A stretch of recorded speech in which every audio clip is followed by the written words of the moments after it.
What's going on? What's going on, ladies and gentlemen, boys and girls, children of all ages? It is I, the one and only, the great and powerful Stanton.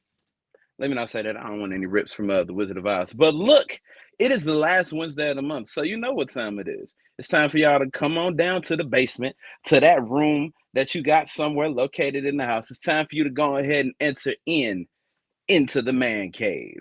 Like I said, I'm Stanton, your host for the evening, but I never do this alone. I always got my brothers with me, so I'm going to go ahead and bring them in. I'm not wasting any time. First up, I'm bringing in the only person on this show tonight that's been here longer than me. I'm talking about the one, the only, Sadal. What's going on, Sadal? How you feeling? How you living? Feeling good, feeling great, feeling great, feeling good. How are you? Man, I'm doing good. My Wi-Fi got some milk, you know. I'm starting to see Man. it It's wasn't moisturized. well moisturized. Cocoa butter, I'll tell you. You know, it's the secret. That's the secret ingredient to good moisture within your internet connections and in your skin cells. But I can't complain from any standpoint. Life, being a sports fan, I'm doing pretty good. You know, hey, Miss Williams, first comment of the day. Speaking of, not being able to complain as a sports fan, I've got a few people who might have some issues with their teams. I'm going to bring them in. First up, that 40 Whiner fan over there. Y'all give it up for T-Bone Funk. What's going on, T-Bone? I have nothing to complain about right now. You know, things are going. Nope, nothing to complain about here. You know what? Nothing? Let me just change the subject real quick. You know, last month, or I guess it was back in July. Back in July, we had all that flooding and all that stuff. Remember all that? Now, for y'all two, y'all saw, I told you about how my original wrestling tapes were submerged in water for days upon days. Now, for the most part, they're fine. But there was one thing that I was concerned. Like, wait a minute, what happened to it? This macho no case way from 1990, sealed. Hey, Miss Williams, sealed, never opened. 250 pieces? Is that what it says? Yes, it is. Jeez. When I was a kid, I had this. I couldn't, as a 6-year-old, 250 pieces. That was not my thing. But I was afraid that got messed up in the, in the flooding. Found that thing in one of my sealed, secured tubs. Made my day. So I got nothing to complain about. Nothing. That's awesome, man. I'm glad you were able to salvage that. Well, you may not have something to complain about now, but when we get there, you might have something. I know somebody who might still be upset about the happenings of this last weekend. I'm going to go ahead and bring him in. He is a fan of a team that really ain't commanding anything, despite their name. Y'all give it up for Craig Black. Craig Black, ladies and gentlemen. Yes. What is up, fellas? What's going on? Oh, man. Nothing much, Complaints. My team's doing good. Complaints. Do I have something to complain about? No, it's Dallas week, and we're moving past last week. So right now we're getting ready to beat down the Dallas Cowbums, and I'm taking all bets. So if you think my team is we all that terrible and all that. So if you want some action, inbox me, Craig Black. Hey, how you doing, Ms. Williams? So that's the deal. No complaints. Not mad at all. Fuck it, I'm mad as hell. We suck, man. You know that we are the worst thing that sliced bread. I couldn't keep up the fakeness anymore any longer. We are my coach, my owner, the play calling. Everything is terrible about these Commanders, but I'm still here. I'm still a diehard, fellas. It's all good. Have your fun. At least you ain't jump ship, man. That's one thing about it, man. You ain't jump ship. I'm still here with the garbage, man. I'm still here with that barge, that trash barge. That's why I'm on this trash barge right now, man. Trust me, being a Rams fan, we've had plenty of years to be trash. Yeah. Look. Craig said he's on the trash barge. Okay, well, for a long time, the Rams were the barge. Okay, but we're here now. Right. We're here now. Reigning defending Super Bowl champs. We beat T-Bone's team. Craig's team wasn't even in it. I'm sorry. I just, like from week one, all the mess that was being talked in this group chat of ours, and then we all came in. Well, some of us, we all came in with losing records, and surprisingly, the only one that could talk was Craig Black. Surprisingly, I was just like, you started off with a win, baby. started from the top. Now we here at the bottom. Yeah, you was also bold had some bold predictions that didn't age well. I'm gonna be here. He was gonna be in the winner's neighborhood. I'm gonna be here. Hey, if you think those were bold, wait till this week. Wait till just follow my feed on Facebook. If you think those predictions were bold, follow me. I'm gonna give it right back to him this week, man. I gotta do what I do, man. But this is the Man Cave. We hold it down every last Wednesday. This is a Platform Sports Talk Show production. I don't know if I can say that, but I just did. So make sure that.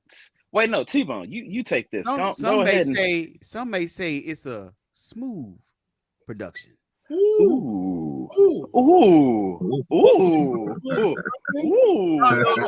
I like that. Sadal been around them poets. That's the play on words. But T-Bone. Y'all know that every Wednesday we out here coming to you live, the Platform Sports Talk Show. Look at us on Roku, Hot 365. They extended our bedtime, so we are out here for a little while longer, just a little while longer these days. Go ahead and send an email to the platformsportstalkshow@gmail.com. I'm sorry, platformsportstalkshow@gmail.com, in case y'all looking at us and can't see the screen. Go to Instagram, Platform Sports Talk Show. Send us some messages. Let us know who y'all want to hear from, what y'all want to see, anything in sports that y'all want to talk about. Let us know. Hit us up. And by the way, when you come to YouTube, which is where most of y'all are probably at right now, make sure y'all go ahead and subscribe. And when you do, go ahead and hit that bell. That's right, because when we go live, you will be notified. That's right. So anyway, we got the Platform Sports Talk Show regularly, but what do we have the first Wednesday of the month? Tell them. That's right. We got Ladies Night, the first Wednesday of every month. And by the way, speaking of Ladies Night, this is a big deal coming up. Y'all, do y'all know why this is a big deal this week? I know why, but I'm gonna let you tell them. I'm not gonna steal your thunder. The reason why is because Ladies Night features somebody very special, and she is the current Miss Missouri. She is out there. She is ready. Y'all seen Michaela out there. So this is the Miss USA contest coming up. So why don't y'all go ahead and show y'all support for her on Monday? Yep. Check out Miss USA. I believe it's coming out Monday, October 3rd. I don't know the specific channel, but check your local listings. That's what they always say, right? It's usually probably NBC, CBS, Fox, ABC, one of those.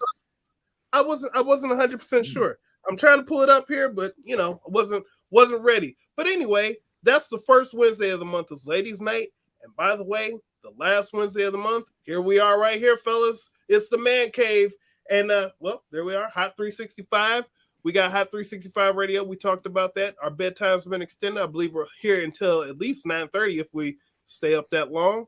Yep. But make sure that you check us out and make sure that you support all the platforms that we're on. If it's Hot 365, do whatever is needed to do to support them because they're here for us, so be there for them. And like I always say, follow us on them internets for more content. Well, speaking of content, I have no content, I don't know why I said that, but we do have a great show for you all this evening. I'm not going to keep our guest waiting any longer. Mr. Craig Black, how you doing, my brother? I'm doing good, man. Would you please do me the honor of introducing our guest? Because this the voice. Wow. Even though he's the voice of the Platform Sports Talk Show Network. Yeah. You just throw me under the bus right now. Hold Nuh-uh. No, I didn't. No, I didn't. Stay ready. You got to get ready. All Everybody right. got to be ready.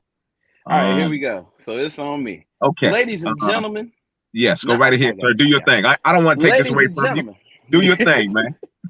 Ladies and gentlemen.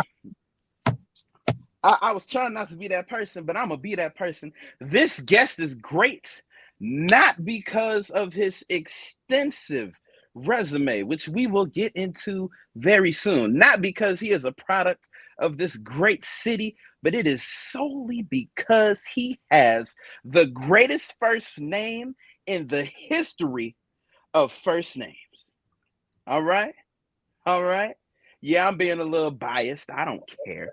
So I'm going to go ahead and bring on the guests. Ladies and gentlemen, please show your love for local legend, basketball star. Please give it up for Mr. Josh Webster. Y'all clap it up for him. Clap it up for him. Welcome him in. What's up, fellas? What's up, fellas? How you guys doing? What is the word? Welcome on, Mr. Webster. We are, I don't even say. There he is. There we go. Welcome, Mr. Webster. We are excited to have you on. I would like to officially welcome you to the man cave. There are no shots. Yes, sir. No Thank you for having me. I appreciate y'all. An extended welcome. So, how you been? I've been good, man. It's going well, you know, just staying ready, working out, just getting ready for the next opportunity that's gonna come. So yes, sir. Yes, sir. Stay ready, so you don't gotta get ready. Well, you know, we gonna move right into it. We have a lot that we want to talk with you about. We're gonna pick your brain about your journey to where you are now, but to do that, we got to start all the way back at the beginning. So, Josh, I want you to tell us about the moment that you fell in love with sports. Man, I've been playing sports since I was 3 years old. Ever since my mom and dad put that basketball in my hand, it just skyrocketed from there. Actually, crazy story. The first time I touched a basketball court, I cried. I didn't want to go. They forced me to go. They put me in the van, took me to the West End, and after that, once I got on the court, I was running around, and it's history from there. And then after that, I've been playing AAU ball. I played mainly for the Pal Magic, who was coached by Coach Perry, and I played with them for basically my whole AAU career. I played football at one time. I played for the Kirkwood what was Cowboys, but they're the Cardinals. I did track. I did all sports, but the sport I really fell in love with was basketball. I liked football a little bit, but at one point I was at quarterback. I bagged up. I threw it. I got hit by a lineman, and I ended up breaking my wrist like this. I didn't cry at all, but yeah, that was like the end of. That was when I was 13 years old, and that was like, I'm not playing football no more. So it was just strictly basketball from there. Okay. So I wanna stay there. So real quick, if Mr. Webster, you could turn your phone to the side so we get that full view. That way, you know, we want the audience to see. There we go. Sorry to jump in. There you go. There we go. Yeah. No, you good. So you played football and basketball. Were there any other sports that you thought about playing but just didn't dive into? I did baseball only because my friends did it, but that was only like for a year. I did track and field, but track and field was only to help me for football. So it was really mainly all my life is really basketball. And from 9 to 13, I played football. Okay. All right. So I see that you went to high school at the illustrious Christian Brothers College right here in St. Louis. Explain to us the time on the team there. Who was the coach there, and explain to us your time there. So I played my 4 years. I went from freshman. I did all levels. So freshman, JV to varsity for 2 years. Um, my my junior year playing varsity, the head coach was Bob McCormick. And then my senior year is when Justin Tatum came on, and that was his first year at CBC. Okay. We also had Mr. Tatum on the show. Shout out to him. Hey, can I jump in there? Yes, sir. Go ahead, Sadal. Yeah. So, coming up, as a youngster, playing sports, and who were your biggest influences? Who was that coach or that adult who pushed you along or encouraged you or made a big difference in your career as it stands today? I would say first and foremost, my dad. My dad is one of the people that pushed me the most. It's gonna sound cliche, but we used to get up at 7 o'clock, 6:30 in the morning every morning and go to the YMCA and walk to the YMCA on Page. So that was someone that like pushed me to like work hard at my basketball craft and stuff like that. Another person that really helped me and guided me in my career is Dewan Robinson, and everybody knows Dewan Robinson as a official, but I he's not my blood uncle, but he is my uncle. But he is someone that's always been in my life all my life and has always gave me advice and stuff like that. And then another person I would say is Perry Johnson. He was the head coach of the Magic, and he was the head of the Police Athletic League at the time. So he was someone, and he was my very very first coach. So he was someone that kind of I guess fueled me and like showed me the way and kind of guided me. And then the person that I looked up to the most was actually Dwayne Polk. Dwayne Polk was one of my favorite point guards to watch growing up, from high school at Vashon to being at Salute. I always loved to watch Dwayne Polk. So he's one of the people that I watched growing up. All right. Awesome. Hey, can I jump in there real quick? Go ahead. Josh, man, it seems like you're a student of the game. Seems like your life has been basketball. So I'm gonna throw a couple of series of questions at you real quick, man. You just give me an answer, man. So Okay. how about Kobe or MJ? Man. You Come on started now, off man. strong. Come on, That's strong.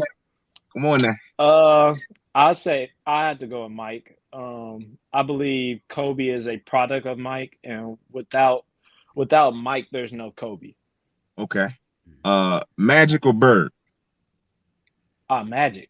I'm going Magic for sure. Magic is he's a stat stuffer. He from assists to points to rebounds, he can go 1 through 5. I mean, and he beat Bird, so I'm going Magic. Kareem or Russell? See, I didn't get to watch much of Bill Russell, so I don't know a lot about Bill Russell. But I would say I would go. I'm leaning towards Kareem, but Bill Russell has those 11 championships, so it's kind of tough. But Kareem has the scoring title, so I'll go with Kareem. LeBron or Kobe? Brian. You shying away from the real question. Yeah. Whoa. The real one is Brian. Wait a minute. Wait a minute. Whoa. I'm going Brian. Okay. We got to talk about that one a little bit. LeBron, he went right to LeBron fast. Let's go Iverson or Kobe. Iverson and Kobe. Kobe's a champion. He's a champ. I gotta go. Well, I can't. I think Kobe. He's a 3-level scorer. He can take you in the post, and he can defend too, like no other. So I'm going Kobe. Wow. All right. We're not gonna ask the obvious one. We Go ahead, T-Bone. Take it. Go ahead, Go T-Bone. ahead, give me the obvious one. I'm gonna give you the honest answer too. you're not gonna ask MJ or LeBron. I don't put. I put LeBron behind them. So go right ahead. Go right ahead. LeBron or MJ? You put LeBron behind Kobe and MJ? Yes, sir. This is taking a Why? turn. Can I hear that? Can I hear why? Ooh, okay. Because he's Kobe Bryant and that's Michael Jordan. What? Nothing else to say. Fair enough, but he's LeBron James too. You gotta remember that. LeBron James, he does it all. Those guys, and he's about to be. Those guys stay with one team. Kobe, Kobe wanted to leave. Kobe wanted to go to the Clippers. He wanted to go to the dark side.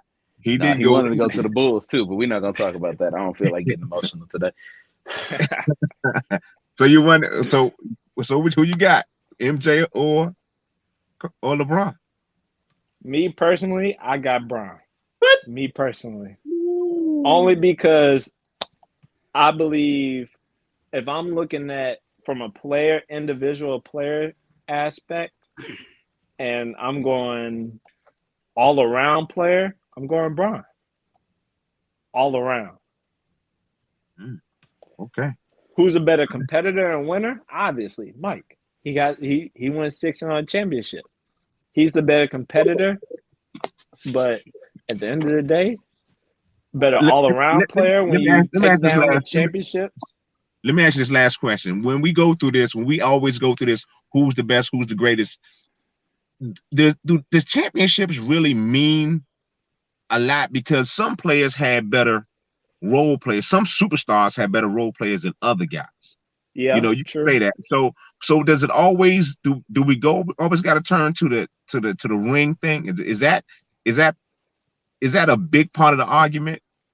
I don't think we have to. I think it's something everybody brings up, but I think championships play a small percentage, but the big percentage is what do you do? What do you bring to the game? And as an individual, how do you affect the game? Okay, I got that. I kind of agree with that because I try to shy away from that the ring thing because I think it's a disservice to Charles Barkley, and I'm a big Barkley fan. I'm a big fan of Chuck. I think and the AI and the Iris. I think it doesn't give them enough credit for what they've done, and I can throw in Dominic Wilkins there too. So it's a lot of guys that have been great to the game. That added that gave the game a lot that are not champion. But, it is what it is. Everybody can't be a Robert Horry, but everybody can't get as lucky as him. Can't be a Big Shot Bob, but okay. Right. I was thinking those Knicks teams out there out east. Patrick Union. Yeah, Knicks and Pacers. They've been hindered by the Bulls, That's the team. Reggie Miller. That's the team. Reggie Miller. That's another Miller time. Reggie Miller. Mm-hmm. Mark Jackson. Mm-hmm. Who else was on that Pacers team? They were good. The Davis brother. Larry Bird was coaching. The Davis brother. Was it Antonio Davis? What was it? Yeah. The Davis? Yeah, the Davis brothers. Yeah, I think so. Yeah. They had a squad. They couldn't get over that hump though. Carmelo, John Stockton. Yes, Y'all got to asking the questions about picking between these two players. I have one that I'm pretty sure everybody here and watching knows what I'm about to say. So y'all knew it was coming. All right, Josh, boom. LeBron or KD? Right now or all time? Don't make me walk off this show. Right now or all time? Both. Don't make me walk off this show. I get all up. Time. LeBron. Right now, I don't know. LeBron got a case because he averaged 30 last year. And, I mean, it's very hard to average 30 when you don't have no help. Like he didn't have the help to complement his 30 points. And he's 36. Isn't that why he Yeah, was and he's 36. Well, I mean, So I'll go LeBron right now. Cool, because I was about to exit. Ain't no But ESPN, way. ESPN, I'm kind of mad at ESPN's rankings how they did that because they got what number did KD fall under? KD was number 8, I think. No, 7. It goes Giannis, Jokic, Luka. Who was 4? I think Embiid, Steph Curry, LeBron, Jason, and then KD. Wow. And I'll think Steph Curry, after coming on a championship, he should be number 5. That's my personal opinion. Like I understand Jokic was in the MVP race, but I mean he ain't getting nowhere. He ain't sniffed a Western Conference championship. I mean, you could say the same for LeBron. I'm mad at ESPN as well about that. I think that's some straight BS because in my opinion, Steph Curry should have been number 1. That's just my opinion. That's how I feel. He came back and took that, he did his thing and took him to a championship after they kind of wrote Curry off, So I think, they got to give that man more respect than they do. Man, thank Clay. Let's just call it what it is. Thank Clay. It was Clay. Steph gonna get the accolades and all that stuff, but Clay came back, right? Whole team hit a full 180, and now look at them, champions. Back like they never left. Steph was here. But that's what you call a team. That's a team effort there. Yeah. So one person, a one-man difference makes it a team effort? We just gonna discount all the other cats on the team? Wait a minute. Chemistry as a team, and look what happened with Brooklyn. When one change left, or when one change happened, that whole derailed the team. Well, if we really want to talk about Brooklyn, but speaking of a change, it looks like we're about to have a change in our lineup right here. What's going on? Somebody looked like they might have to go. Hey, Josh, great to meet you, sir. I have to get up out of here. I appreciate your honesty. KD is my best player ever, my favorite player ever, because he's a homer. He's a homer. So, and that's all I can say about that. But, fellas, I got to dip up out of here. Y'all have a great rest of the show, and I'm out. So I'm going to say peace, fellas. All right, Craig. Peace. Craig Black, ladies and gentlemen, thank you for all your contributions, as always. All right, so we're going to jump back to you, Mr. Webster. We got all the this or that out the way. So let's talk your years at CBC, and then from CBC you went on to UMSL. Tell us about your college. Well, no, tell us about the AAU circuit. I almost skipped that. Tell us about the AAU circuit. See, I wasn't one of the people that was blessed to play on the big circuits like the Adidas, the Nike, the Under Armour. I didn't play any of that. We were just going to out-of-town tournaments and playing in them, or either playing in St. Louis. So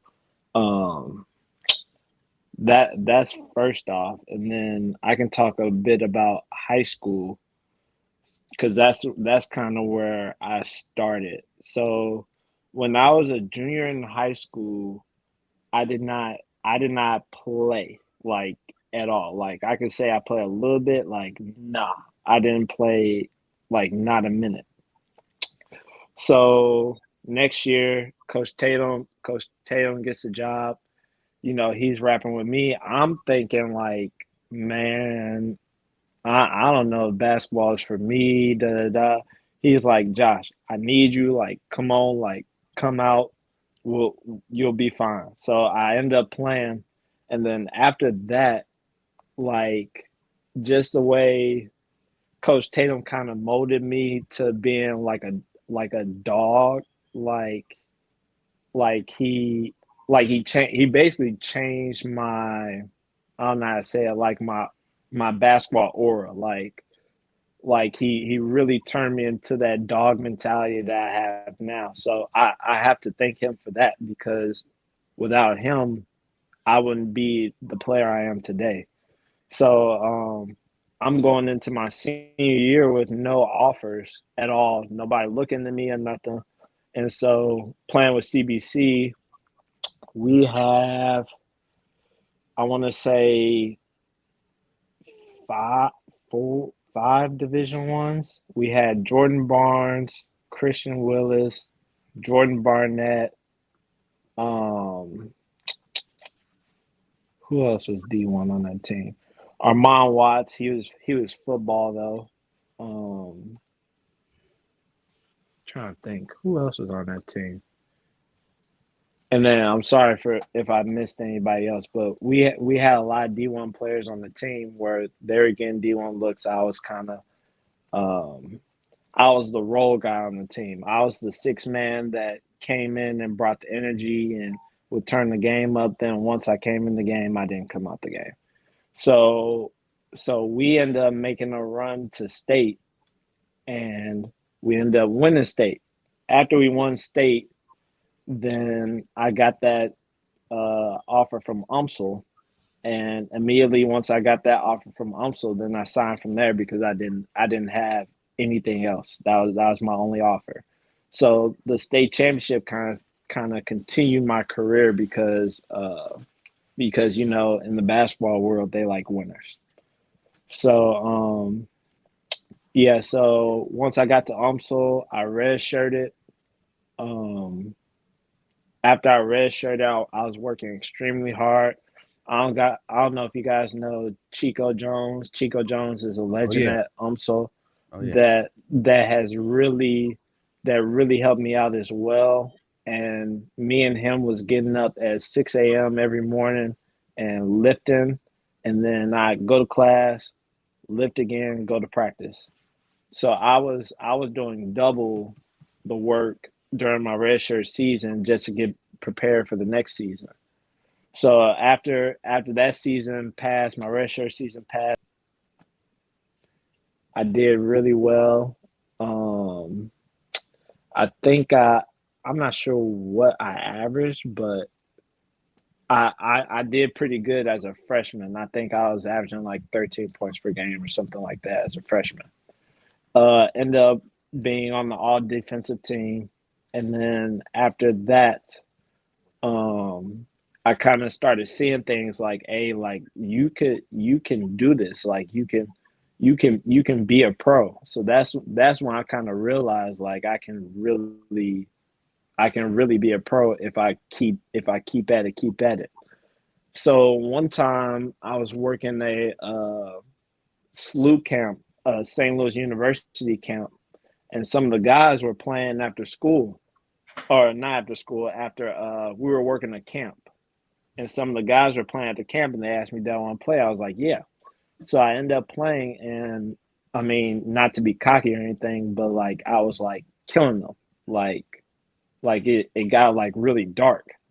So after that, one of the GAs came up to me and was like, hey, what school you go to? I was like, UMSL. He was like, hey man, you need to look to go D1. You should look to try to go D1. So talking with Coach Tatum and my mom and my dad, just trying to figure out the ways that I can elevate and go to the D1 level, I had to go junior college. So a junior college popped up in South Plains, and if anybody knows junior college basketball, South Plains is one of the top-notch JUCOs in the world, in the United States. So I ended up going to South Plains, and then after that, we had open runs, and after that, I was being like highly recruited. Like Texas Tech was in there, Arkansas State was in there, Mizzou was in there, North Texas, Colorado State, basically all the schools, Oklahoma State, all the schools you can think about. And I ended up taking a visit. I only ended up taking 2 visits, and that was Arkansas State and Texas Tech. But I did have offers from Oklahoma State. I know Mizzou was coming around, but I wanted to sign in November, but I think they wanted me to wait until the April period to sign. But I know Mizzou was going to end up offering me. Um, I had Michigan. I had Michigan follow me, and I think that is as far as I know. But I know my junior college coaches know a lot more schools. So after that, after my season went by, our team was #1 in the nation the whole year. We didn't go losing a game until the regional finals, but we still made it to the national tournament. And then we lost in the final four of the national tournament. And I ended up committing to Texas Tech. And Texas Tech was down the road from South Plains, so it was like an easy transition. All I had to do was drive 40 minutes, and I was right there. So after where am I at? So the summer we did workouts and stuff like that. You know, things are going good at Texas Tech, and I love the school. Like the school is beautiful. All their facilities and stuff like that, I fell in love with. And then after that, I went to Texas Tech. We were one of the top ranked teams in the nation. I think we were as high as number 8 in the nation. After that, we made it to the Elite Eight. Then after that, I had talk with my coach, asked about what my role could be next year. He told me that I wasn't really going to get a bigger role next year. So then that's when I decided to transfer and say, okay, well, let's look at somewhere where I can go get a bigger role. So then Missouri State came around. Dana Ford, he was a new coach at Missouri State, and after that, uh, Coach Ford kind of gave me the keys, and I was rolling from there. I was top and assist in the conference. I was all newcomer team, and I was top in assist to turnover ratio. So, and we almost won the conference, which people thought we weren't going to do. I think we were ranked last in the preseason voting, and we ended up dropping 3 games. But if we would have won those 3 games, we would have got first. Um, so yeah, that's my college story that I've been to, or my college journey. Some people would say I changed so many schools, that's a bad thing, but I actually elevated and went up and kept moving up. Hey, you won't get any arguments here about being able to have the freedom to change schools. So, especially in today's climate, you know, we've been talking about the transfer portal, the NIL. Yeah. We've been talking about that over the past, so many months. So, I mean, as a player who's changed schools, like what is your thought when you see players, entering that transfer portal nowadays? Like, how does that make you feel? I think it depends on the situation, really. So like if you feel like you can't get, like, you can't improve or get any minutes from that school, then yeah, that kind of, or you can't earn your right, like some people, like the coach from Texas Tech said I couldn't earn my right to be a starting point guard. So if you can't earn your right to be a starter or get minutes or anything, then yeah, that gives you the right to transfer and go to a school where you're loved at. But I think to avoid transferring, I made the biggest mistake, which was I saw ESPN, like I saw like the big thing, like when we were sitting at breakfast, he told me that we were going to be on ESPN. I was going to be on ESPN every night. I was going to be playing every night and stuff like that. And I wasn't thinking with my head like, all right, or I didn't do my homework, and I didn't say, okay, what players you got coming in, who's staying, who's going. Like I didn't think that out. What kind of offense do you run? Texas Tech runs a motion offense. I'm not a motion offense player. I'm more of a pick and roll player. So in order for me to succeed, I need to be able to be in that pick and roll offense where a big's coming up to set me a screen and I'm able to create for others. That's how I was able to succeed at Missouri State, because the ball was in my hands most of the time to where I can facilitate for my teammates and make my teammates' life easier. So I say, you got to make your life, if you want a good college experience, like pick a school that loves you, first of all, that you can succeed at. Like, don't look at it as, oh, this is a big time school. This is Kansas State, Texas Tech, Mizzou. Like, this is a big time school. Look at it as, where can I succeed and how can I grow? Absolutely. Getting those opportunities is key, especially when you're getting those looks and you want to pursue something greater. You went to one of my the school that my alma mater, UMSL. But just shifting gears just a little bit, just looking back on your college career, what other advice would you give a young player coming out of high school about preparation? What would you give a player that wants to take it to that next level to college? What would you tell them about preparation, succeeding on the court and in the classroom? What kinds of things would you tell them? I would say the best advice I can give you is, this game is mental. So everything is mental, to where if you don't feel like getting up that morning, you gotta tell yourself like, hey, you need to get up if I want to get where I want to go in the future. Like, every step you take affects you, whether it's a small step or a big step, it affects you.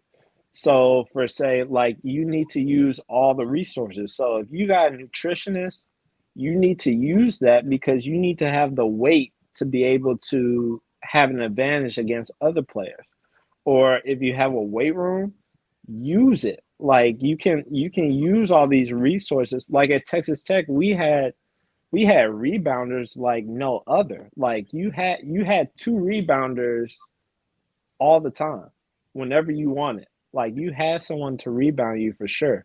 So I would say, like, use the resources and use the time you have. Like, don't be that person to be lazy and sitting around and just chilling and being content with being at Division I school or being at D2 school, whatever school you're at. Like, take the time to work on your craft, because that's what's going to separate you from everybody else. That's why I say my best advice is to, in order to separate, like, you have to work at it. Like, nobody's going to give you everything. That's kind of a motto I live off of.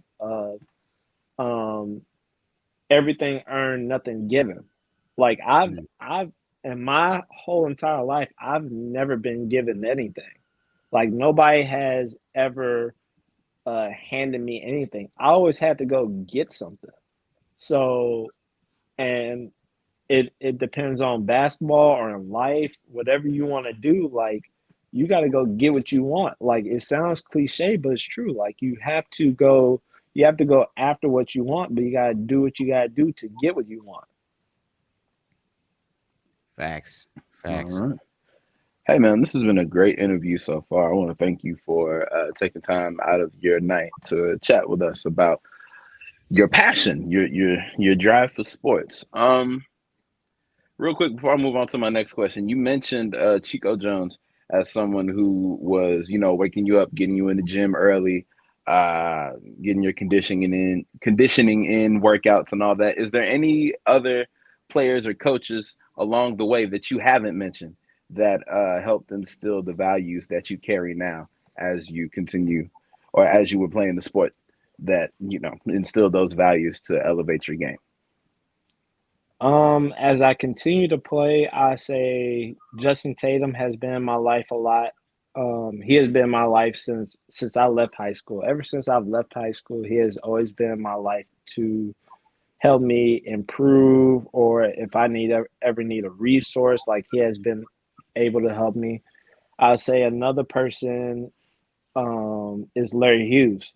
I work out at Larry Hughes' facility, and Larry Larry has helped me out numerous times to where if I need anything, resource or just basketball advice, I pick his brain most of the time because it's kind of cool. If you guys ever have a chance to go to his facility, he has his wall, and you just see all the players that he has played against, and it's like crazy who he played against and played with. Like he played with Michael Jordan, he's played with LeBron James. He played against Kobe Bryant. Like he's played against all these great players. So I ask him like tough questions. Like one question I asked him was, "Who's quicker, Allen Iverson or Derrick Rose?" And, and he said with the ball, Derrick Rose; without the ball, Allen Iverson. So Larry has been another person, and especially when he walks in the gym and he sees me. I remember one time I was getting frustrated because I was missing shots, and he came to talk to me and said, "Hey, like fix your shoulders." Like he'd do like little things like that, like help me out. And then I give shouts out to my trainers too. Brandon Goss, someone that's been in my life for the last 2 years. Me and him been in the gym a lot together. Another person that has helped me a lot is Corey Frazier. Corey Frazier has helped me. Corey Frazier's been in my life since I was, and he probably doesn't even remember. He's been in my life since I was like 12, 11, when he was at Maplewood and he was training. And I remember this moment where we were training and I was training with like the elite group, and he had and I was he knew I could do it, but I kept doing it wrong. So he told me, he was like, "Man, forget it. Go to the other end." And I was like, "Man, why I gotta go to this end? Like this is like the dumbed down version end, or like the kind of weaker end, stuff like that." Then he came to me after the workout and he told me, he was like, "Hey, like you don't let nobody to you don't let nobody let you quit. Like if you can do it, like just keep going and keep trying. Like don't stop trying. That was a test for you to see if you were to come back.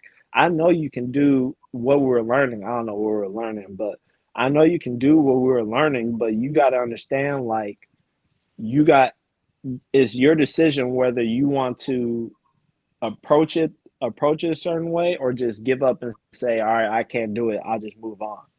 So I think that was one moment in my life that made me think like, okay, I have to keep trying at stuff to actually get it. Like I'm never gonna get something if I don't try. um a person I'm working with right now is Brandon Reichart. He's currently based out of Houston, but he's been down here for the last couple of weeks, and we've been working out in the morning. But yeah, man, those are the people that have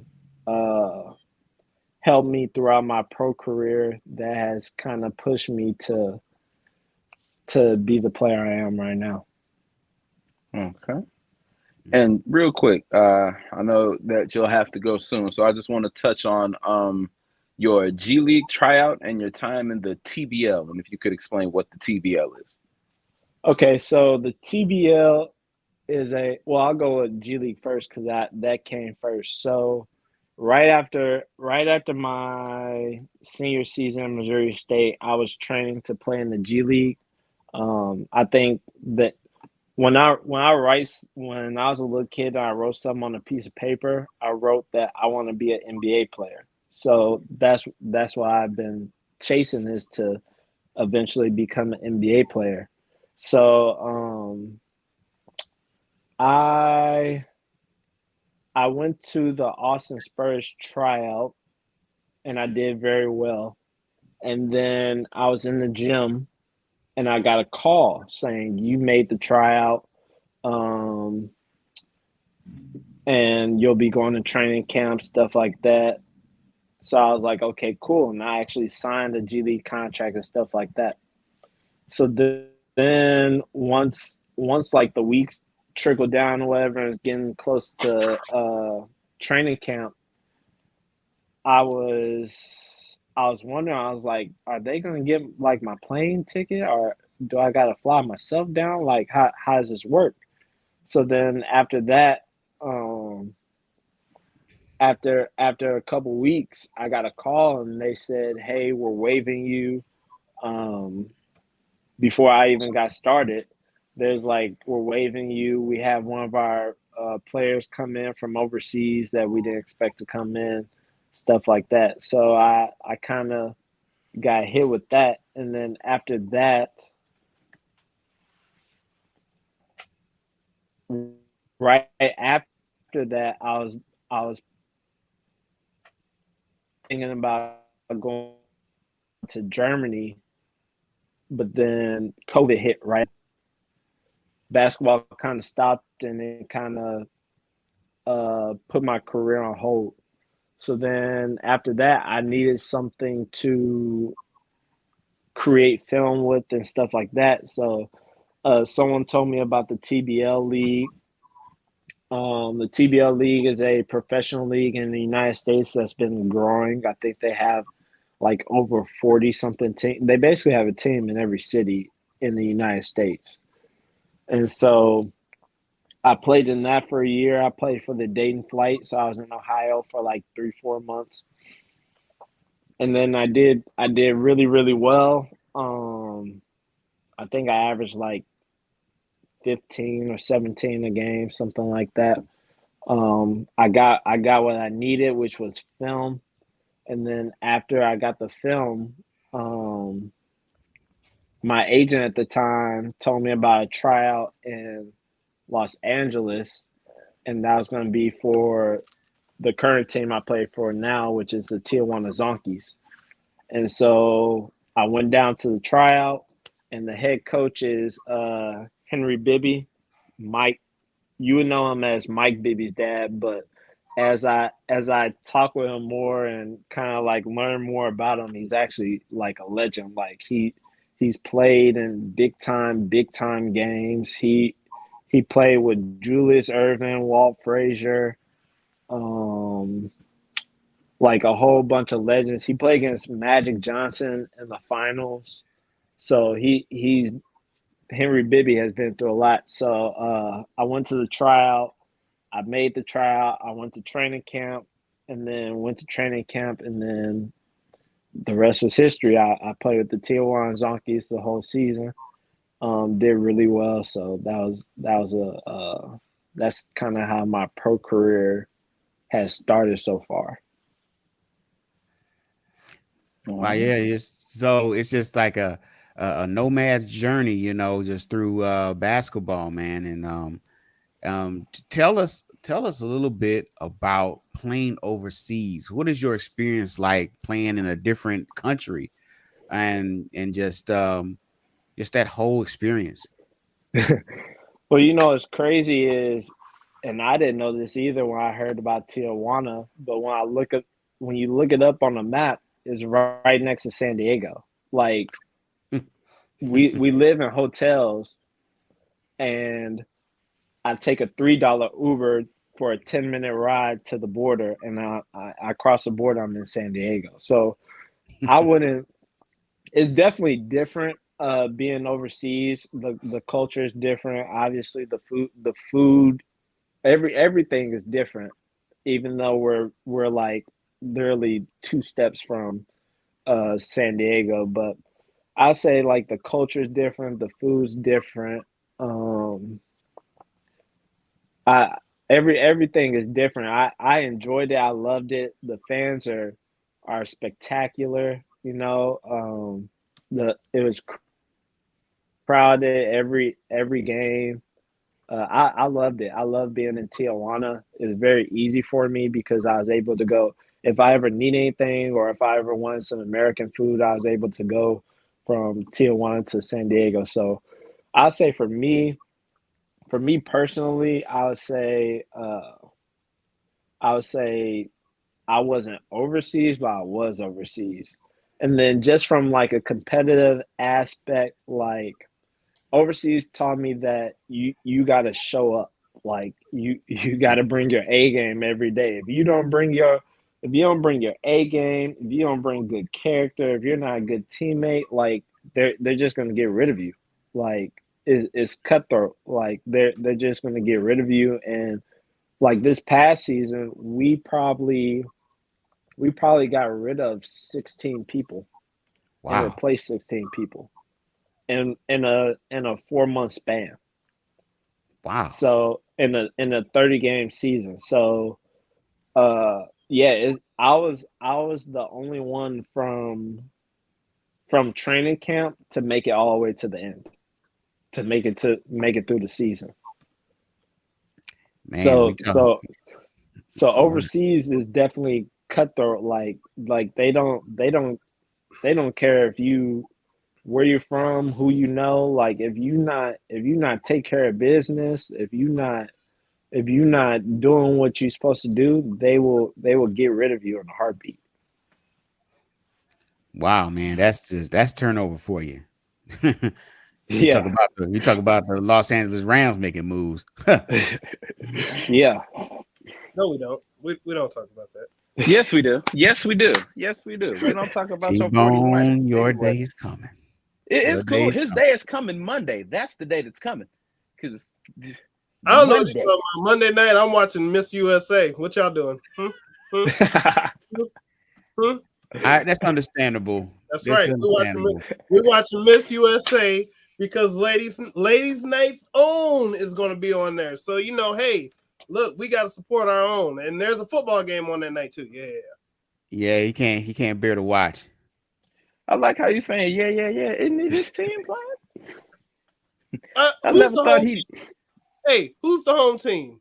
Is it our teams that's playing football, or is it the home team from the platform sports talk show? I mean, well, the Rams were here in St. Louis at one point, not the 49ers. Wow. So Wait, technically, That's why you guys are Rams fans. Yeah. yes, Yeah. that is it. That is it exactly.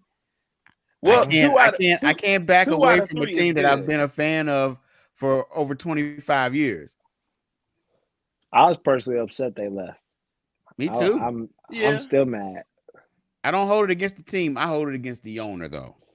I don't know if you guys talk about this yet. I honestly wish we had a professional team, some football or basketball. Like we need some type of professional team in St. Louis. We have baseball and hockey. It's coming. It's called coming. XFL. The return. 2023. XFL. Yeah. Wow. Battlehawks, man. I'm mad y'all not. Well, we don't know if that's the name yet. It's the Battlehawks. They're not gonna change the name. Now, if we become the War Badgers, I'm gonna look. It's gonna be a revolt. The War Badgers. I don't know where they get a Battlehawk from. What if it's the St. Louis Stallions? Y'all remember that? Ooh, wow. Yeah. Is that copyrighted? That's not gonna be the Stallions. Oh man. Y'all better support Michaela McGee out there. Yes.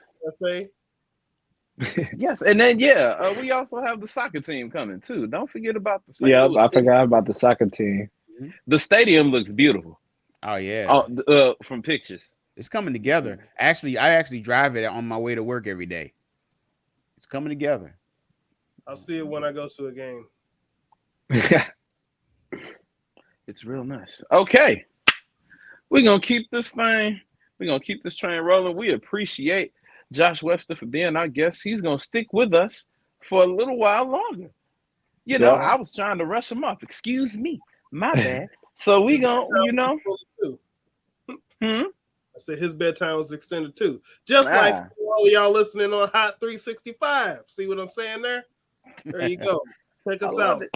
Sports Talk Show, Ladies Night, The Man Cave, Hot 365. And basically, since we already up here, since we doing it, hey, y'all out there, y'all watching us on YouTube, go ahead and hit that subscribe button right now. Don't do it. Don't wait. No. Do it right now. Like 5 seconds ago. Hit that button and go ahead. And when you subscribe, go ahead and hit that bell. That's right. Because when we go live, you will be notified. That's right. Go ahead and send some emails out there. Go ahead and tweet, Facebook, do whatever you got to do. But make sure that you sending all that support out here to the Platform Sports Talk Show, The Man Cave tonight.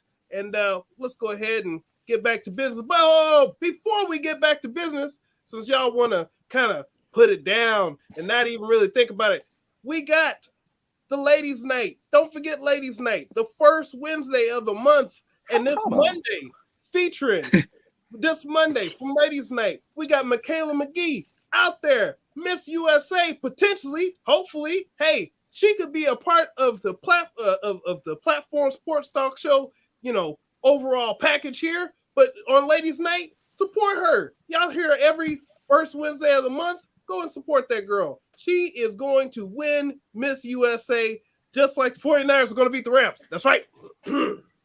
Well, you know, one of those things are going to happen. One of them for sure. One of them for sure is going to happen. And we will celebrate one happening and the other not happening here on the right.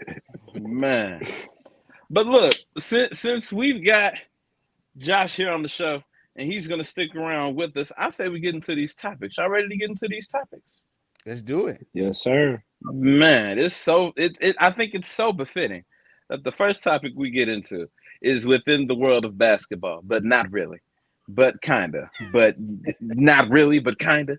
So I don't know where this is going. Something happened in basketball? Something happened in the world of basketball. You got even games. What could have possibly happened in basketball now? Well, I'll tell you what happened, T-Bone. What is it?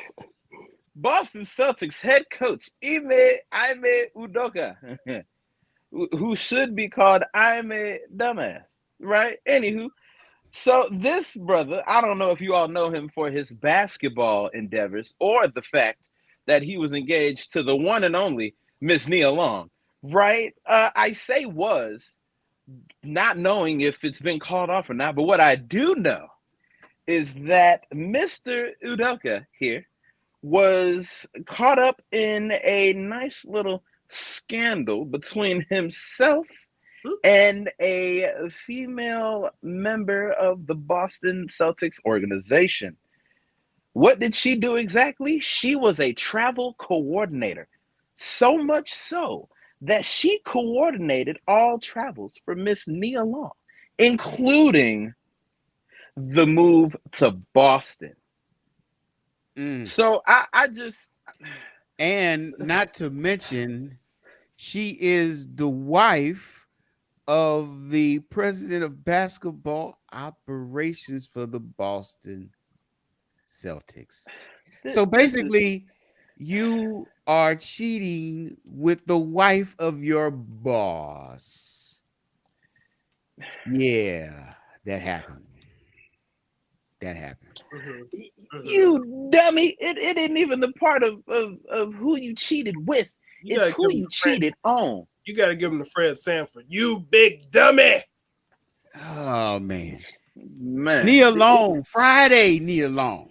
Fresh Prince, Nia Long. The best man, Nia Long. Man. Nia Long, Nia Long. She ain't got to do nothing but just be herself. And you he pulled the Eric Benet. Let the hottest chick in the game get away. Like, how do you?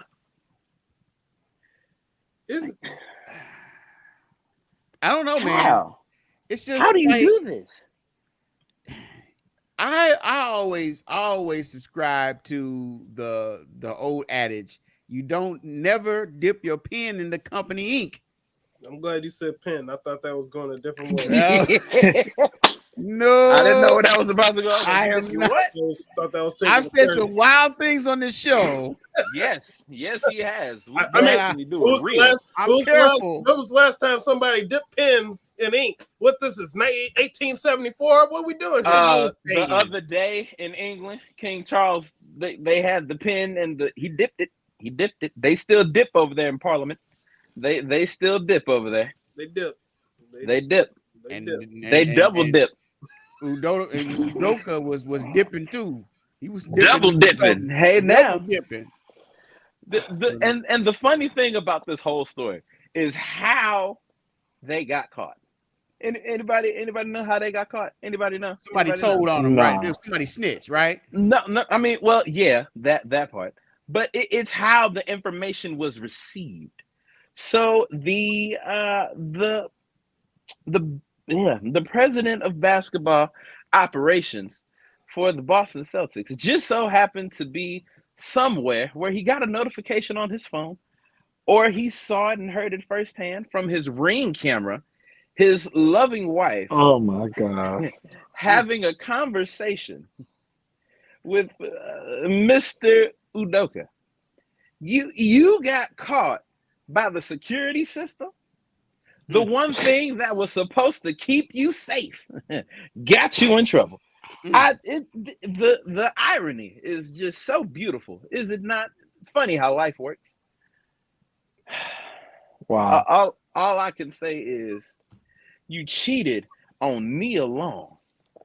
Me alone. And yeah, I know that's not saying a lot. Beyonce have been cheated on. Everybody's been cheated on before.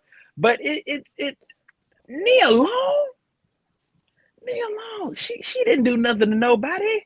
I feel like all Nia Long just ever wanted in life is to be loved properly. Well, let me not say in her whole life. I feel bad for the other girl that they said Emi Udoka was having an affair with, because her picture was everywhere and she wasn't even in it. Yeah, and that was terrible, man. That was terrible situation, you know. It's a terrible situation for all sides. Just be serious, man. And I think the Boston Celtics organization is doing the right thing with suspending him for a year. He got off easy, if you ask me. They said it's consensual, but on the moral side, it's the same. It's still ain't right, man. I think it's deeper. I think there's more to it. Wait a minute.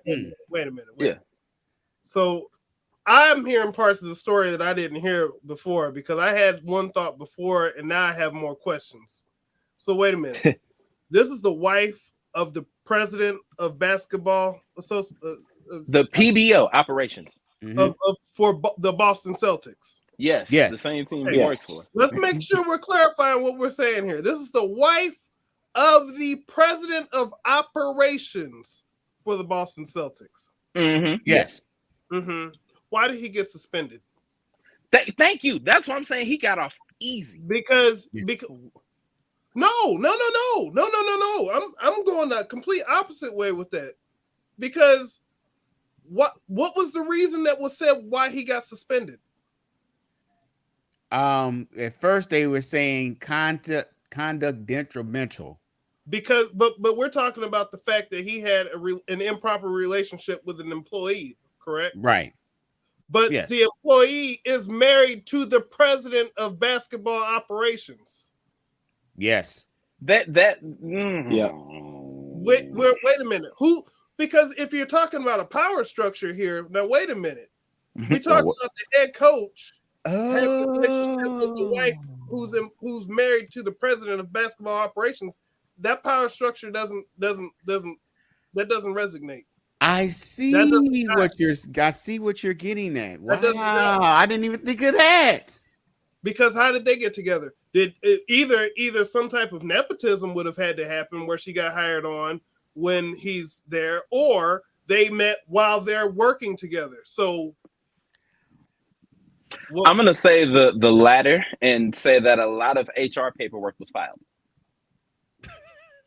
Well, I mean, that could be true, but how did they have the option to do that? I mean, I'm just saying, like that seems like there's more to that story than just suspending somebody for an improper relationship at that point. Because from what I was hearing, because I didn't look at the story in depth, it just sounded to me like head coach with a random employee, that's improper. Cool, understand that. But if you're saying that she's married to the president of basketball operations, that don't jive. That don't jive with me. Here's the thing. Here's the deal with all of this. No one knows exactly what happened. All of this that we're saying tonight is all speculation, rumors, and innuendo. Oh, okay. All of this. We do not know for sure, not even the media. And so when it came out, people are like, okay, you're suspending him. What did he do? And they are saying something improper. And we're saying, give us more detail. They're saying, no, we're not going to say anything right now. So all of this, it could very well not be the case that this is the wife of the president of the basketball operations. It could be somebody else. We don't know. This whole thing is crazy.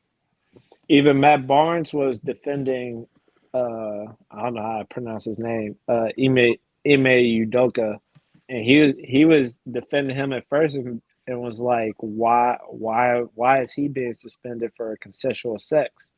But a couple hours later, he deleted the video and was like, showed it, and put out an apology video saying like, I'm sorry, I just found out more information. It's deeper than what it is. It's a very sticky and nasty situation. So I feel like there's more to the story that everybody doesn't know.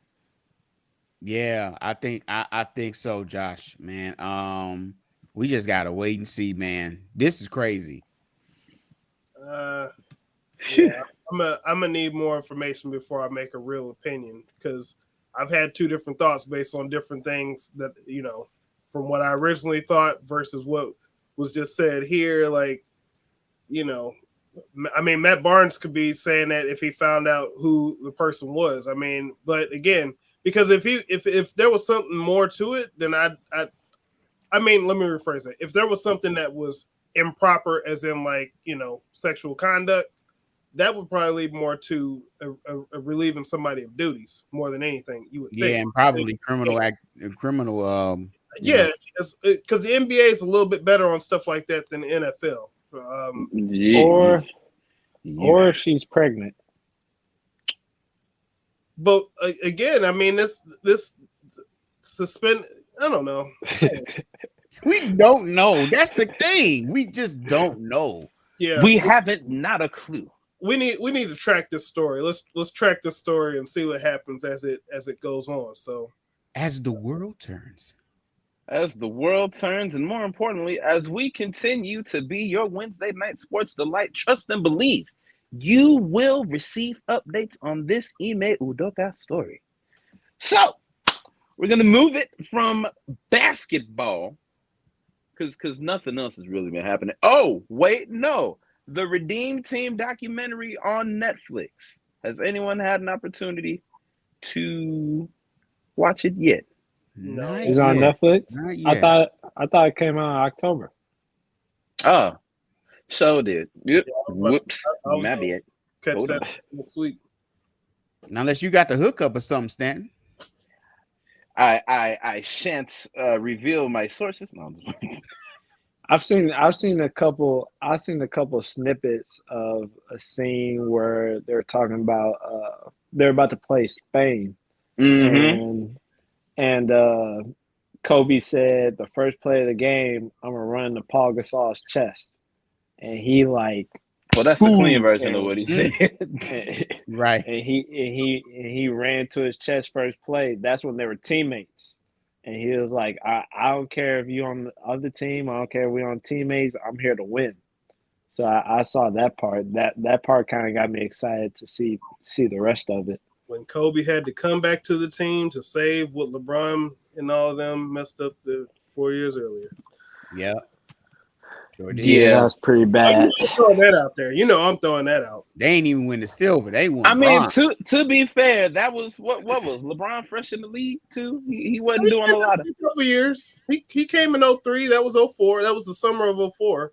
That was 1 year. Well, you know, he had one season. He was 19. Hey, he was the chosen. 19. He was the chosen one back then. All right. He was chosen to be the next face of the NBA, not chosen to go overseas and play for your country. Okay, he wasn't in high school studying international language. No, he wasn't ready for that. Allen Iverson was on that team. Wait a minute. When did Kobe go to his first Olympics? Mm-hmm. That's a good question. I think maybe 96. Yeah, I think so. How long had he been in the league? Same amount of time. Exactly. And what they win? Gold. Oh, I'm sorry. Yeah, but you also had like some freaking legends of the game, not just Hall of Famers. Dream Team had about a few members left. Shaq, you had a number of players there on the 96. And then when those guys said after 2000, all right, we're gonna hang it up, guys. We're gonna pass the torch to the young guys. Okay, everyone knows it takes at least one time to the rebuild ain't always pretty. It's not gonna be instant. You gotta have that sucky season first. And then wouldn't that have been the world championship? Crap, you are able to redeem the team. See what I did there? See what I did there? See what I did?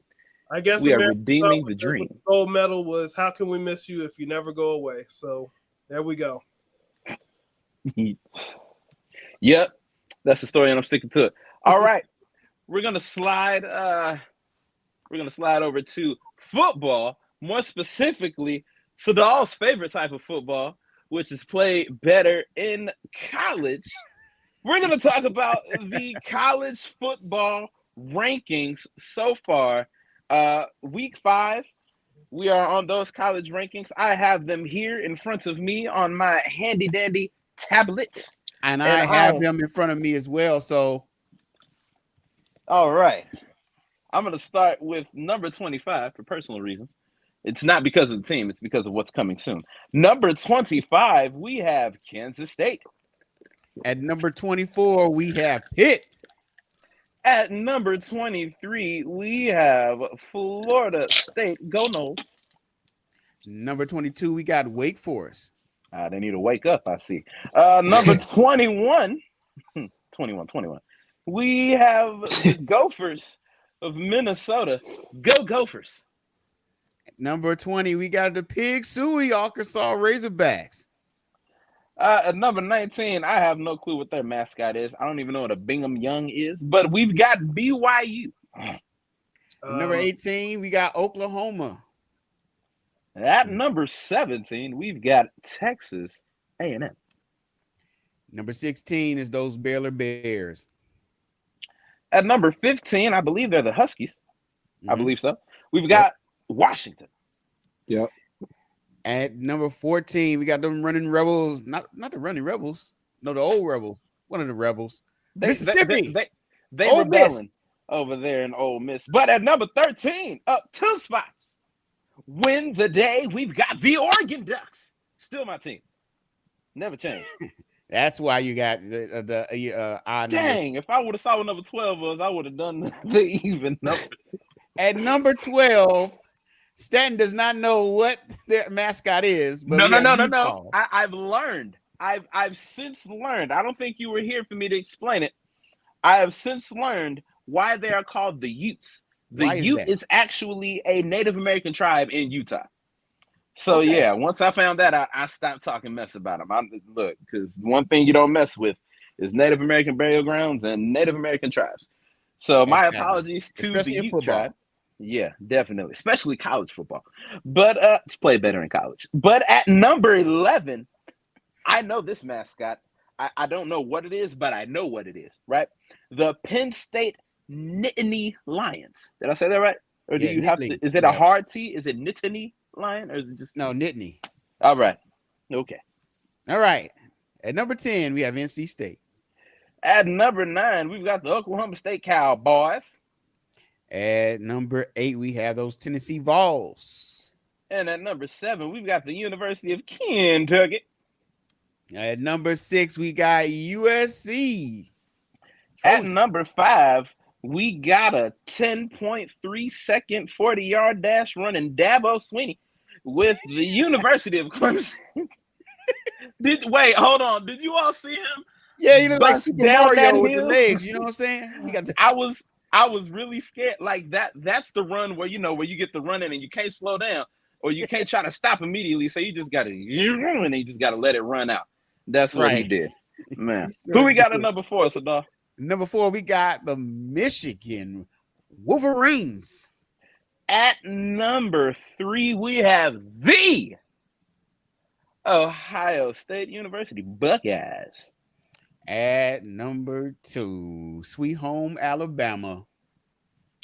And at number 1, fresh on the mind of the AP Top 25 selectors, we have the University of Georgia. They got that dog in them.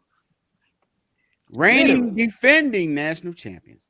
Did you say the University of Clemson? Yes, I did. Yes, I did. Wow. The University of Clemson. Uh-huh. Wait, for number 1? Wow. No, you said... Are you saying for the number 1 spot? No, when you said Clemson, you said the University of Clemson. I said, Clemson University. I gave him a title. I reversed it, okay? Just like I reversed it. T-Bone is of Ohio State. Standing out. That's cool. It's fine. You know what? I'm going to go ahead and shift gears to the grown-up league here. Since we're going to talk about it. We are heading into week 4 of the National Football League. And so far, it's some teams that are doing better than expected. Yes. There are teams that are doing as expected. And then there are some teams that are just underperforming. Kind of, sort of. So I'm going to start in the NFC. If you guys would indulge with me. Yeah. In the NFC East, the Eagles are sitting pretty, undefeated through 3 weeks. Shout out to Jalen Hurts. He is my starting quarterback in my work fantasy league. He is making me look good right now. Coming in second, we've got the Cowboys. At number 3, we've got the not so big Giants. And in last place in the NFC East, right where they're supposed to be, right where they will always be, we've got the Washington Commanders. NFC North. North, we have the Minnesota Vikings. Doing not so bad. And second place, we have the Green Bay Packers, who... And Aaron Rodgers ain't got all his weapons with him. Not doing so well. But he beat the player that I hate the most. So kudos to him for last week. Who's that player? Thomas Bartholomew Brady. Yeah. Wow. Why do you hate him? Oh, he just cheats. Because he throws his iPad. Spygate. He throws his iPad. Yeah. Camera gate, radio gate, all the gates. Yep, all those gates, man. And number 3, at the Chicago Bears. Yep. This is not roaring like they should be. And last place, which it doesn't do them justice, they have the Detroit Lions, which they are improving, man. And they might be my team to watch in the next 5 years. Oh, hot take. Well, we know how 5-year hot takes go over here, you know? Yeah, I know. Look, and just when you thought the 5th year was going to be it. Yeah. Damn Deshaun Watson. I want to move to the NFC West. In first place, number 1, top team in the NFC West. And it ain't going to change no matter who we play, especially not them damn whiners. Hey, we got more important stuff here. We got breaking news. Breaking news. I don't know if y'all saw that or not. We just see that Coolio just passed away. So wow, you know, we need to step back and acknowledge that. Wow. You know, Coolio, somebody who a lot of us, you know, started hearing probably around like the mid '90s. That sound about right. You know, I think his biggest hit came off that Dangerous Minds soundtrack, if I'm not mistaken. Yeah. Yeah. I think that has to be the biggest one, right? I haven't heard another one. What was it, Gangsta's Paradise? Yeah, sampled from Pastime by Stevie. Yeah. Yeah. Definitely want to send condolences out to the family of Coolio. Definitely a legend, man, that's in the rap game. Yeah. Wow. Yeah. Wow. Wow. Well, that put a camper in our celebration here of NFL. So I think we should go ahead and move on to the NFC South. Yeah, because we already know what the West is, you know. Nah. I'm still gonna talk about the West. We are chilling in champions paradise. Shout out to Coolio, first place. Second place, I don't understand how, but I guess. We got the San Francisco 49ers, soon to be within last place, because you know 1 win and 3 losses isn't better than 2 losses. Seahawks are doing exactly what we thought they would do. They're in third place right now with the same record, and fourth place. I wanna just sit on this for a quick minute. Is the Arizona Cardinals, led by the one and only Kyler Murray, who, before the season, got up during a press conference and said, and I quote, "I feel disrespected that this clause of me studying film was added into my contract." Right? So he stood up there and said that, right? So you would think if you're disrespected by something, you would want to prove people wrong by studying your playbook, studying film, and seeing what options you have in certain situations, right? That's what someone would do if their game was called into question, correct? Maybe he ain't got the right options. He needs to get off. He needs to get off that game. You got DeAndre Hopkins. Right. DeAndre Hopkins isn't the right option. He was utilized well in Texas. Well, I mean, I haven't seen their game, so I haven't seen if I haven't watched the Cardinals at all. Line is. It ain't worth it. D-Hop is suspended. Oh, he is? Oh. Yeah. What did he get suspended for? Do you know? What was it? Performance enhancing drugs, something like that. Oh, not D-Hop. Oh man. Right. Yep. And then they lost AJ Green last week. And Sadal, who we about to lose? Yeah, you about to lose me, but hey, I'm not going. I'm alive and well and healthy. You talking about death and injuries? Come on now. We're just talking about who's got to go. I just got to go from the show. You know, I just try to make. I'm gonna make it clear. I got to make it clear. You know, I try to make these segues as smooth as possible. So there's some rough segues. We talking about people dying and injuries. Sadal is apparently suspended for the rest of this episode for using some performance enhancing Red Bulls or something. I don't know. I'm about to enhance my performance later on tonight at the Turn of the Tables. That's the gig I'm DJing tonight. Tell the people where you're gonna be at. Tell the people about what you got going on. I like that. Yes, segue. I'm gonna hit the stage at the Turn of the Tables at Sophie's here locally in St. Louis at the Turn at the Tables. They're featuring a lot of local DJs, and I'm one of them. And so I got to get there so I can get on stage. All right. It's always a pleasure, Sadal. I will enhancing my performance. Pride. All right. We appreciate you for coming on, brother. We will see you next month. Yes, all right. And turntables is not code word for pole. Just putting that out there. Oh, dear Lord. And in the NFC South, oh, Jesus. We've got the Buccaneers up top, followed by the Panthers. the Panthers. Then we have the Saints and the Falcons. T-Bone, if you are ready, could you please tell us about the AFC? The AFC. All right, so we got the AFC East. I mean, who would have ever thought this would be the case? You got the Miami Dolphins 3-0. Not me. 3-0. And look, they didn't get there easy because they just beat the second place Buffalo Bills, who were at 2-1. If y'all saw that game, it looked like they were, that was a battle of that was a battle. Yeah. Then you got the New York Jets wait a minute. So the Dolphins are first, Bills are second, the Jets are third. That means that the New England Patriots are in fourth place. This is unacceptable. The Jets should always be last. Always. Jeez.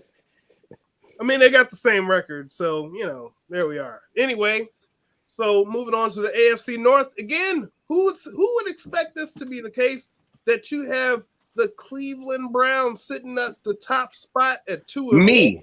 Me. I did. Because 5 years ago, I said Browns in 5. And this is the 5th year. They need to stop BSing and make a truther out of me. Okay? Well, look, this is what I want to see. Don't let 2-1 influence the rest of the season, because they still the Browns. They're still the Browns. Okay? I said this 5 years ago, T-Bone. I'm standing on it. Well, we have the former Cleveland Browns, the Baltimore Ravens, sitting in 2-1 as well. Don't call them the Baltimore Ravens. We just call them the Lamar Jacksons. Oh, it's Lamar Jacksons. Call them the cut the checks. That's what you need to call them. Cut the checks. What is it? The Jackson 53s or 52? I want the check. Oh no. I want the check. They're gonna have to pay that man. They're gonna have to pay him a whole bunch.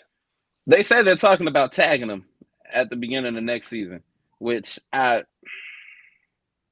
just get him money. Just give him the lump sum. Give him the lump sum and the guarantee, please. Well, then you have in third place those Pittsburgh Steelers at 1-2, Cincinnati Bengals in last place. The just appeared in the Super Bowl last year. Just like it. But you know what? This division, I can tell you right now, this division is going to be close because, I mean, one game separates everybody right now. So I wouldn't worry about that record too much if you're the Bengals, just like I wouldn't worry about it if you're the 49ers and you're in second place. You'll get to first place. It'll happen. No. Another surprise. Who would expect a team led by the Cons, the Jacksonville Jaguars, in first place? So I'll say I would expect this, especially when they drafted Mr. California Sunshine, Trevor Lawrence. When he was drafted, I was like, okay, this could be. I didn't want to make it an overnight turnaround, but it was the start of a turnaround for Duval. And if you look at Jacksonville being 2-1 right now, it's only week 3 going into week 4, but start strong, you finish strong. Well, if you're Trevor Lawrence, just know that if you went to the Jacksonville Jaguars after the history that they've had with quarterbacks, he'll be lucky if he's remembered like the third Lawrence brother between Matt and Joey. All right. So, what's the other one's name? Is it Chris? I don't think so. I don't know. I wouldn't know. I know Matthew and I know Joey. Can't name the third one. That's who that's going to be. It's like you can do that with the third Lawrence, the third Masterson brother. It's like it's always the first 2, and then it's just the third one, and no one talks about them. Any members of Hanson, any of them. I'm just saying. And then hey, look, we in Missouri, right? Hey, what's the closest real team that we got? That's right, the Kansas City Chiefs sitting in first place. They had I don't know if it was a bad week or just an off week this past week, but hey, look, 2-1. They're doing what they need to do in the division anyway. You got the Denver Broncos 2-1. Broncos country. Let's ride. Russell Wilson, he didn't have the best game in the world, but that game was pretty dry on Sunday Night Football with the 49ers. But hey, a win's a win. A win is a win. I was about to say, when they let Russell Wilson do Russell Wilson stuff, they won the game. So they kept it close enough and unleashed them at the end. So You know, hopefully, if you're a Broncos fan, you'll hope for more of that. You know, treat him like he's Tim Tebow. Let him do all the stuff at the end of the game.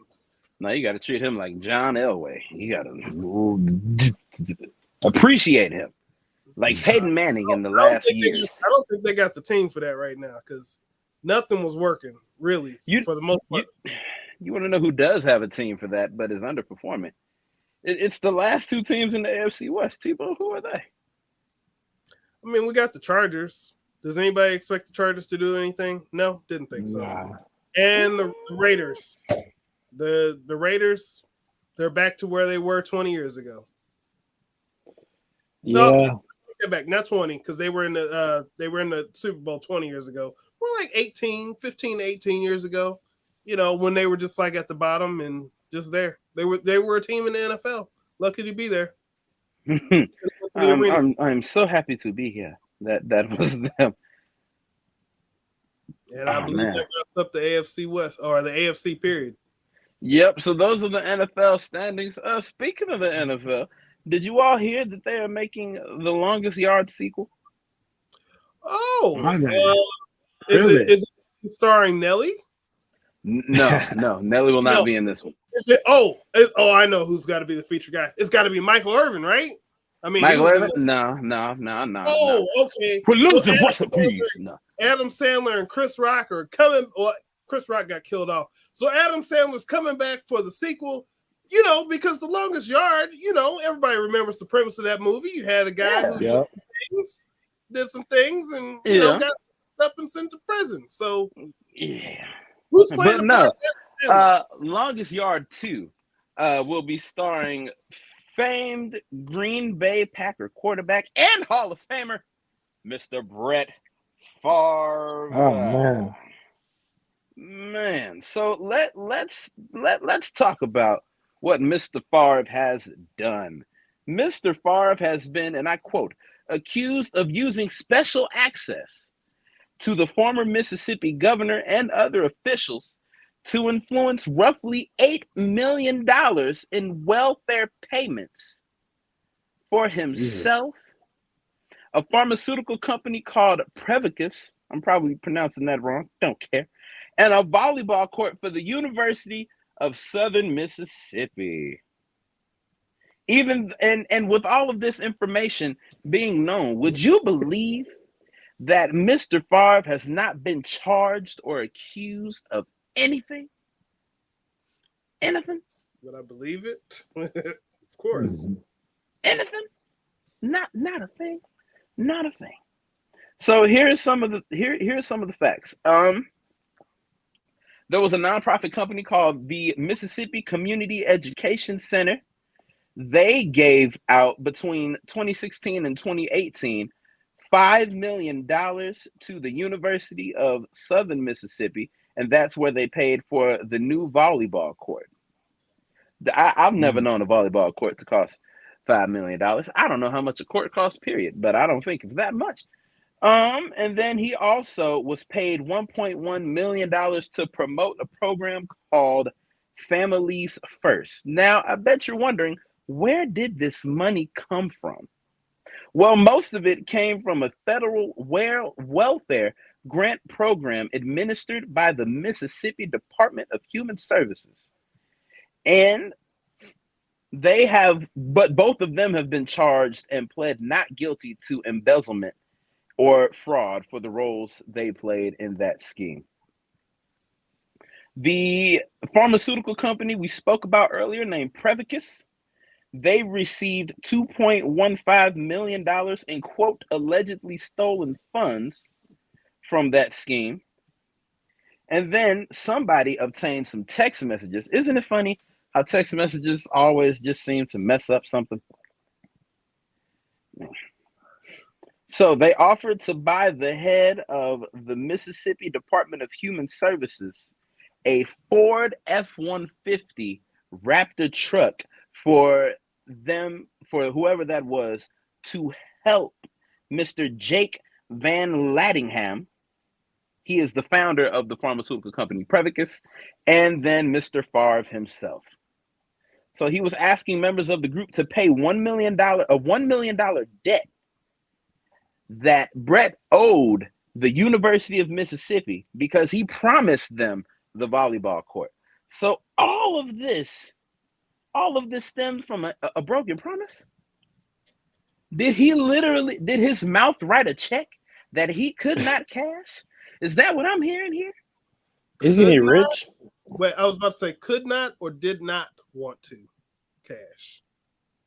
Yeah, Look, got money, that's too much to say for the phrase, okay? You're writing a check that you don't want to cash. No, that's all them jean commercials that he did.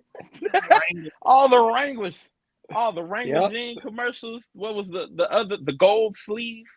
Yeah. All that money, all the money you got from just playing within the National Football League, and you couldn't send $1 million. $1 million. Did you mention the part about how he asked the person on the other end when they were, talking about this, if the media would be able to find out about this? I did not mention that. That I feel like that shows his age. Hey, will the media that can dig up stuff from 40 years ago find out about this, which happened, about 4 or 5 years ago? Will they be able to find this? Do we have it under wraps? Is your Wi-Fi network protected? Can you get hacked? He didn't ask any of those questions. He just said, "Hey, can we That's give how a crazy social media is now." But can we give a PSA real quick? If you have to ask, will the media find out about this? Don't do it. Just don't. Don't. It ain't working.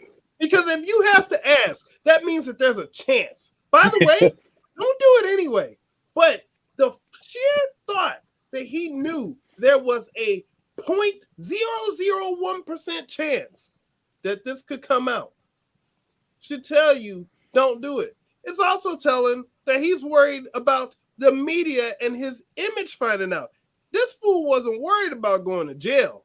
He wasn't worried about if he got caught by the actual authorities. He's worried about if the media would find out about it. Like, the jail? Nah, they won't send guys like me to jail, but they'll mess up my good name in public. But, so he already knew what he wasn't worried about. But I think if I had to guess with this situation right now, with the amount of attention that it's got, if the state of Mississippi don't file and press charges against him, then it's gonna cause them more problems than it would be to try to fight him in court. Isn't it crazy how at this point we see that? Do I really want to say that? I'm gonna say it. Isn't it crazy how dogs are valued more than people? Oh man, ooh! I think you struck a nerve there. Isn't it crazy how dogs are valued more than people? Didn't someone's entire career hit a full 180 because of choices made?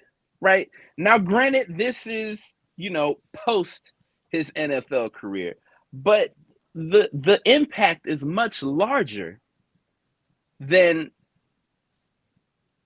the previous. I don't know if you can compare those two things because both of them are bad in just different ways. This is more like Becky, Aunt Becky, and the college scandal more so than like than the Michael Vick thing. I compare it to that. Both are bad, right? So yeah. I mean, with when people who have means use their means to circumvent, going back to Aunt Becky, she wanted her kid to get a scholarship, like she didn't have the money to pay for college. You know what I mean? Like, you got the money, but it's important for you to get the scholarship. Why? So, you're looking at Brett Favre. I mean, this guy has all kinds of money, all kinds of notoriety. He goes and tells them, hey, yeah, guys, I'll go ahead and pay for this. And he's looking like, is there any other way we can do this without me actually spending money? So I don't know, man. Like Brett Favre, this dude, he's shown you who he is. He's shown you who he is for a long time. He's actually shown somebody else a little bit too much of who he is, You know what I'm saying? You know. the Let's Jets not go down that road. back then, you know. Nope, we're not going there. We're gonna leave that alone. Anyway, all I'm saying is this dude's done showing you who he is. And, you know, I don't know if you all saw Shannon Sharp's take about this, you know, on his show, but he talked about how, you know, this one hits home for me. T.O. got all kinds of flack when it came to the Hall of Fame and just his career in general for doing minor stuff. You know, okay, he wasn't the best teammate in the world at times necessarily, on who your viewpoint was and depending on who you were and what you were doing, but he wasn't viewed as the best teammate, and they dogged him all through the media. Anytime they got a chance to say something about T.O., they would say it. This dude, when he had his incident back in like 2010, I think it was, with the text messages and the, you know, all that stuff. Yeah. He, you know, it was like, oh, he did this. He got fined. We'll never speak of this again. By the way, go play 2 more years with another team. But, you know, when it came to first ballot Hall of Famer. And by the way, I have no problem saying this as a person who's been a 49ers fan since 1993. Brett Favre sucks, okay? This and I don't just mean sucks. I mean like Aaron Rodgers level overrated. Yeah, and I said that one too. Yeah. These dudes are supposedly some of the greatest quarterbacks of all time. But what do they have to show for it? One Super Bowl championship each for about 20 years of careers. So, you know, these dudes always get all the extra praise because they can throw the ball far and maybe get some good passes, but they don't win the games that they need to win. So, and that's just as far as talking about careers. I just wanted to bring that up just because I've never been a Brett Favre guy the entire time. Yeah, he did put my team out of the playoffs a couple times, but that's neither here nor there. But all this stuff that's happening right now, like, it's here and there. People need to start acknowledging, you know, what happened. You know, sometimes your heroes that you grew up with, sometimes your heroes that you grew up with, they're not that dude. All right, so you know you can acknowledge how they play. If that, slide down there. You ain't nothing. Anyway, you know, sometimes people need to acknowledge that. Look, you can acknowledge what people did as far as playing, and you can acknowledge the memories that you have for what they did. But when it comes to the real life person, that dude ain't that dude. So, you know, I never rock with him and never will. Oh man, Brett Favre, shame on you. That's the cleanest way I can say that. Shame. I can't wait for Big E to return. I can't. He's supposed to be a special guest on the bump next week. Anywho, moving back over, we're still here talking about the NFL. For the past 70 years, there has been an activity that is, I won't say near and dear to fans' hearts, but it lets them see their favorite players one last time for the football season. We are talking about the Pro Bowl.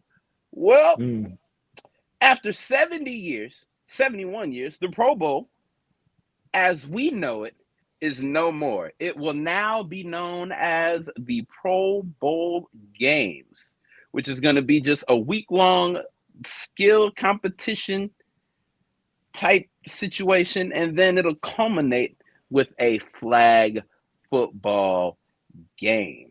What? Didn't I say flag football when we talked about this a few months ago? I'm not gonna say yes or no because I do not remember, but I'll give it to you.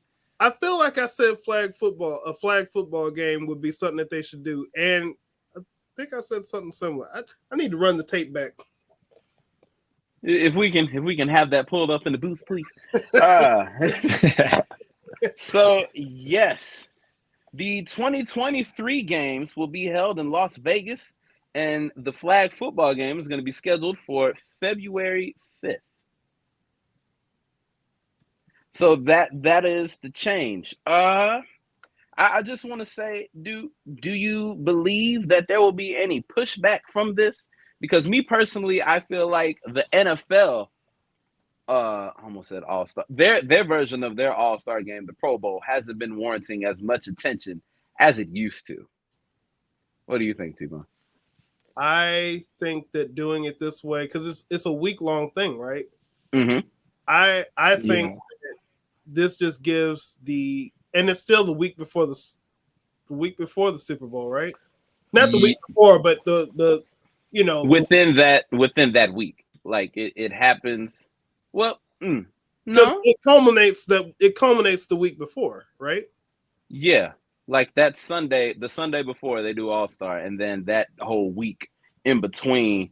The Pro Bowl, the week between the Pro Bowl and the Super Bowl is pressers for the Super Bowl. That's what I'm saying. Like, so yeah, it culminates that weekend before, after they've done all the stuff. So, I think that it gives them the ability to have content that stays in people's eyes, that gives them more stuff that they can put on TV. The Pro Bowl, like we said, it wasn't really, a game that it wasn't really competitive, right? They were going out there basically playing, which is, I think, I may not have said the idea about flag football. Somebody did say that. It may have been Sadal. Somebody said the idea about flag football at one point. I think I said the idea of doing like the esports. That was my idea. But it gives them the opportunity to get more faces on TV, more TV time, more build going up to the Super Bowl. And I think we brought up memories of some of the QB challenges and stuff like that. So it's it just gives them a chance to keep themselves visible to the people a little bit more. Okay. Josh, you have any thoughts on this? It definitely shows that like times have changed. Like before the Pro Bowl, they had these hard hits and stuff like that, but now people are worried about getting injured and stuff. So I think they definitely chose a safe way to do it. Okay. So when I heard this, my first thought was, so with it being flag football and skill challenges, will they allow the Super Bowl participants, if they're elected to the Pro Bowl, to actually participate? No, shaking your head, no, Probably still not. no. You still think they should sit it out, Tebow? Well, you're still risking ACLs and MCL injuries that can happen without contact. So what? No. Yeah, you can pull some without contact. I can tell you from being in band, like even in band, marching on the field, we always used to have to be told not to pivot a certain way because we would get injured. So no, you wouldn't risk a football player who's in the Super Bowl. You wouldn't risk them going out there and risking some type of even a minor injury, right? Sprain an ankle. You wouldn't do that.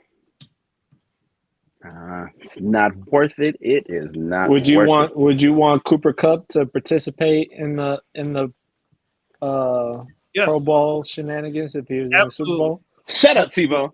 You want Deebo Samuel? Do you want Deebo Samuel in it? I mean, he can come out and wave hi to the people and acknowledge the crowd. The crowd can acknowledge him. Yeah, you can dress. You can dress, but I wouldn't say participate. You can acknowledge that you're a Pro Bowler. Well, it won't matter. They're not going to be in the Super Bowl anyway, so yeah, put them out there. I'm talking about Cooper You're Kupp. right. The 49ers are not going to be in the Super Bowl. 2 straight years. All right. We're going to shift gears to a happy moment here for the city of St. Louis. A few of them. We're talking baseball. First and foremost, congratulations to the machine, Mr. Mr. Albert Pujols. On September 23rd, he became, I believe, the 4th member of the 700 Club. And no, I'm not talking about the religious show that used to come on Saturday afternoons.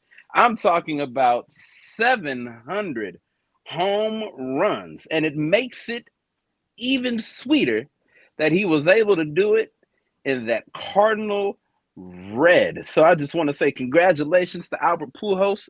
I always want to put the L in the wrong spot, make it sound like something inappropriate. Albert Pujols for accomplishing that feat, the newest Mr. 700.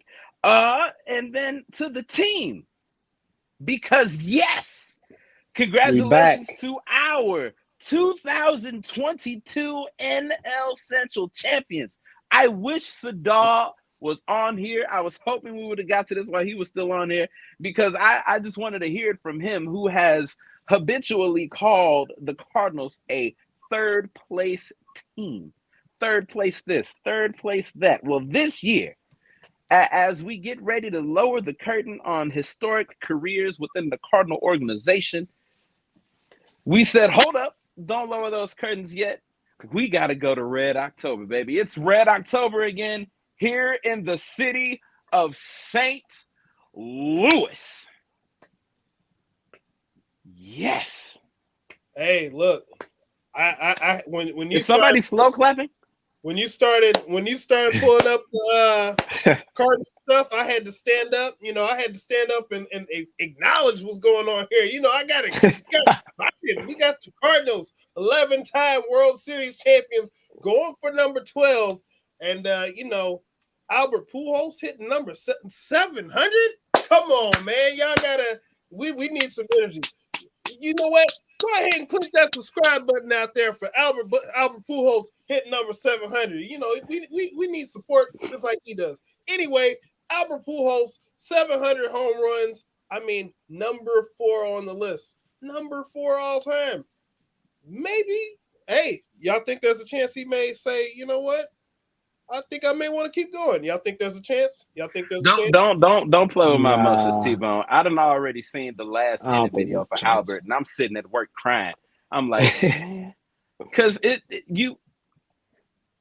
like you realize it's happening, right? But then it's like, okay, we got 162 games to celebrate and honor them while we have them for this final season. Well, that 162 is coming to an end real fast. Yeah. So it's like it's starting to set in.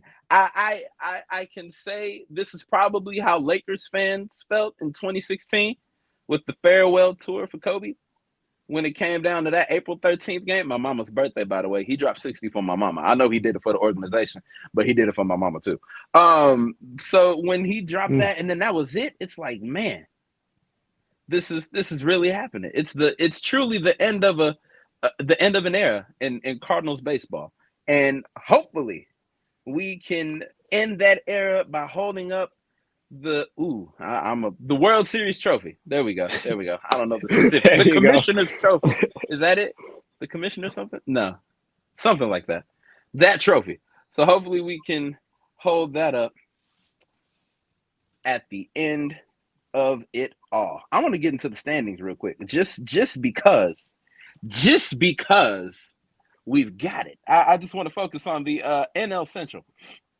The Cardinals are at the top, right? Then you've got the Brewers. Then you've got the Cubs. No one cares about the Cubs. And then we have the Cincinnati Reds and the Pittsburgh Pirates. Oh, I'm sorry, Pittsburgh Pirates.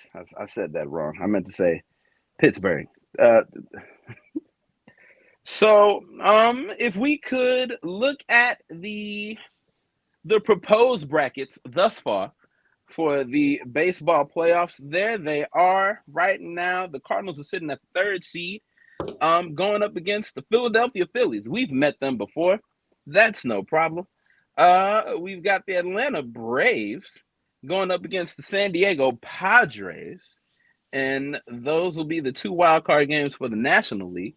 Over in the American League, we've got, the Cleveland Guardians, not the former name, the Cleveland Guardians going up against the Seattle Mariners. Shout out to Sadal. And then we've got Vladdy's house, as he so adamantly expressed the other night. The Toronto Blue Jays going up against the Tampa Bay Rays.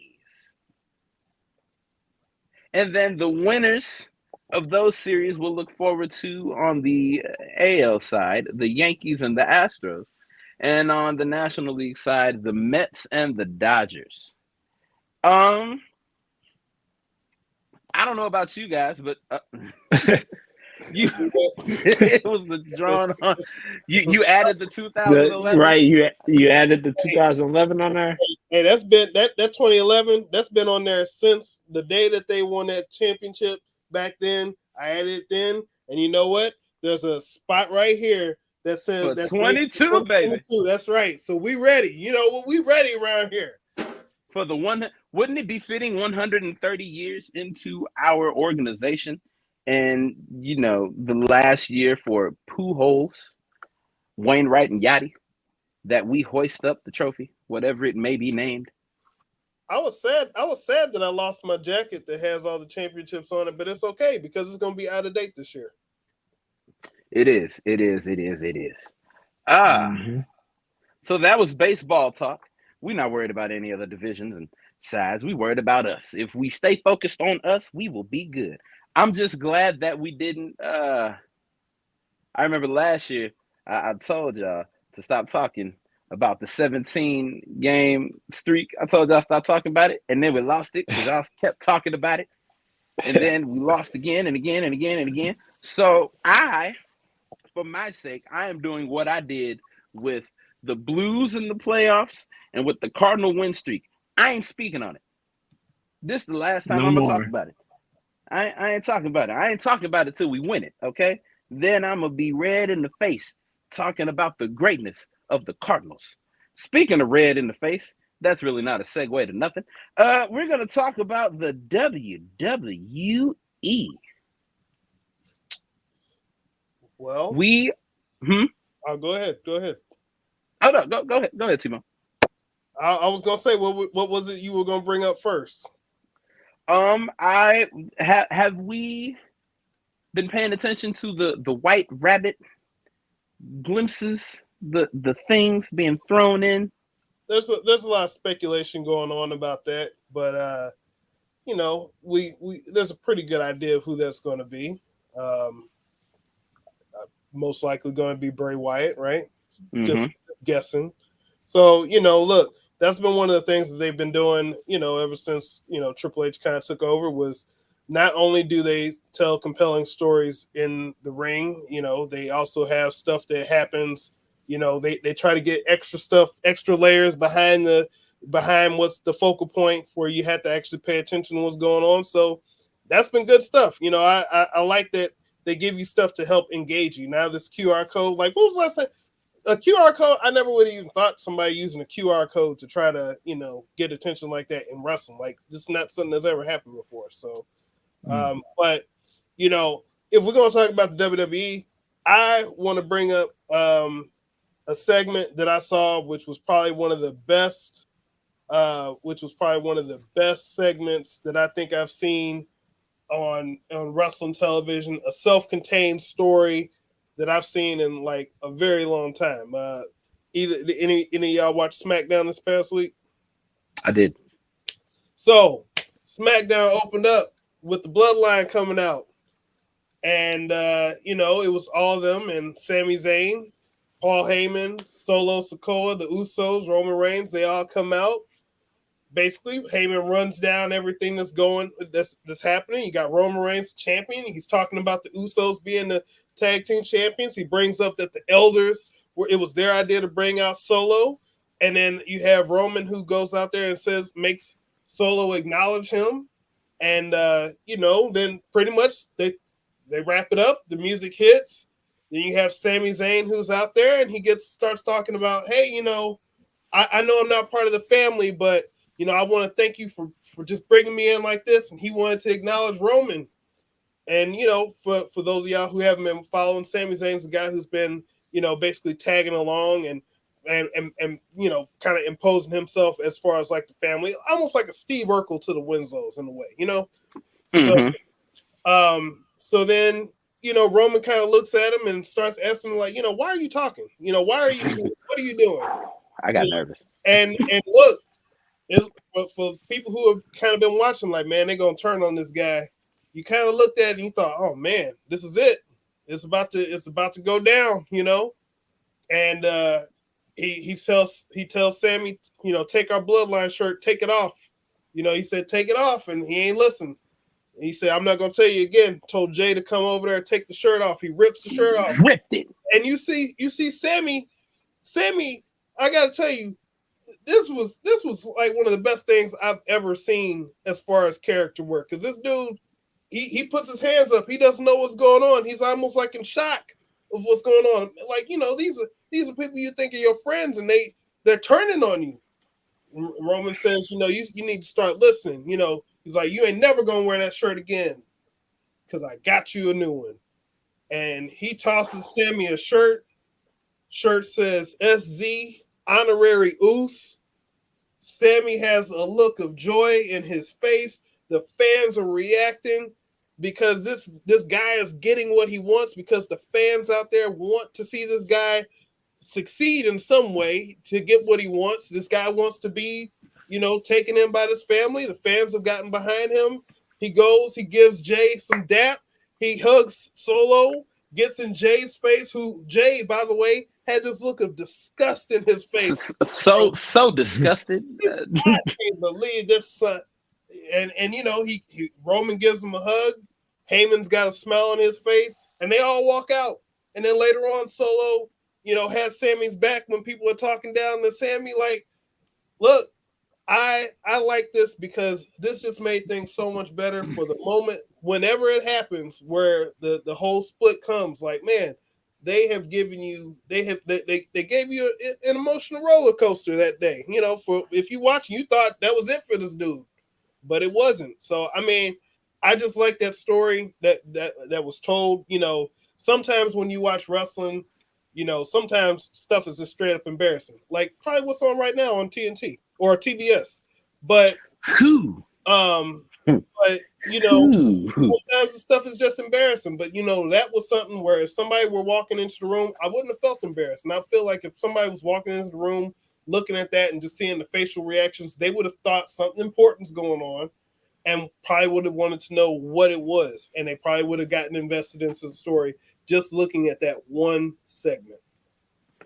I am just appreciating not only Triple H, but the stars that he's bringing back. Not the fact that he's bringing them back, but that they are giving the new regime, which has proven itself already. So I feel like this should have taken place a long time ago. It sucks that it took a whole scandal for a change in power. I feel like it should have happened years ago. But I will say it's the fact that the stars that left, citing their issues with Vince, it's like, okay, he's gone. I didn't, the Vince creative way wasn't so appealing to me, but the trust that they're having in Triple H and the product that Triple H is giving, I love it.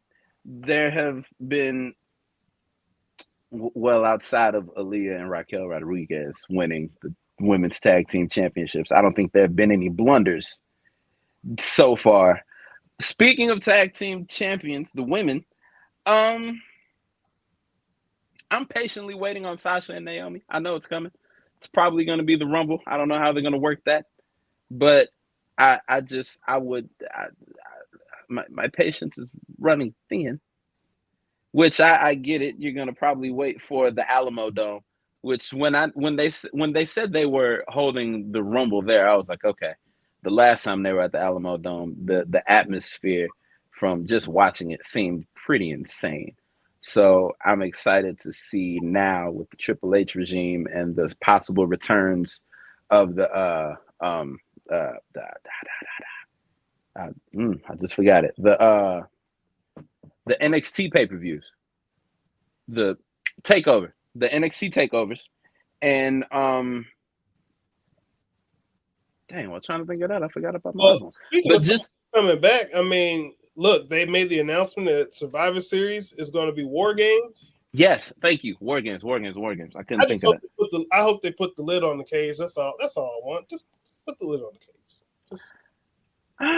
No, you gotta take the lid off. No, put the lid on the cage. We need severe dives. We need severe dives, man. No, we don't. I want to see a fight. I don't want to see somebody putting up an erector set and doing all that stuff and then jumping off of whatever contraption that they done put together. I don't want to see that. I want to see a fight. Give me a fight. What was that set they did for that WrestleMania with Shane and The Miz? Where they just had that rig? Where they went out to the camera area and... Yeah. no, again, like, because here's the thing. I mean, this is just me because I grew up. I don't have the VHS over here, but I mean, well, it was a joke, but I have a ton of these VHS just over here.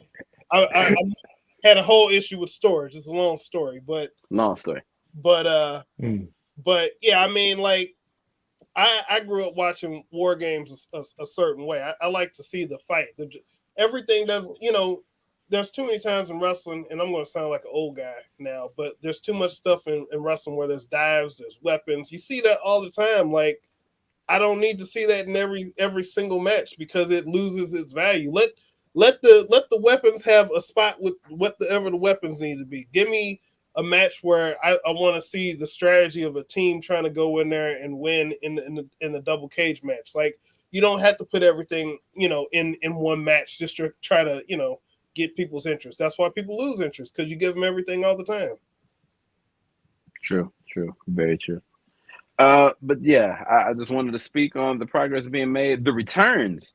Johnny Gargano, his wife Candice LeRae, Braun Strowman, just so many returns that we are looking forward to. Character changes. A lot of people are getting their first names back. Nikki, I feel, is no longer going to be a superhero. She took that mask off at the end of that match, so hopefully Nikki Cross is coming back. I was never a fan of Nikki ASH. It's like, how long is she going to be almost a superhero? Clearly she wasn't. And then she became a villain, almost a superhero, but you're a heel? Almost a super heel? Is that what this is?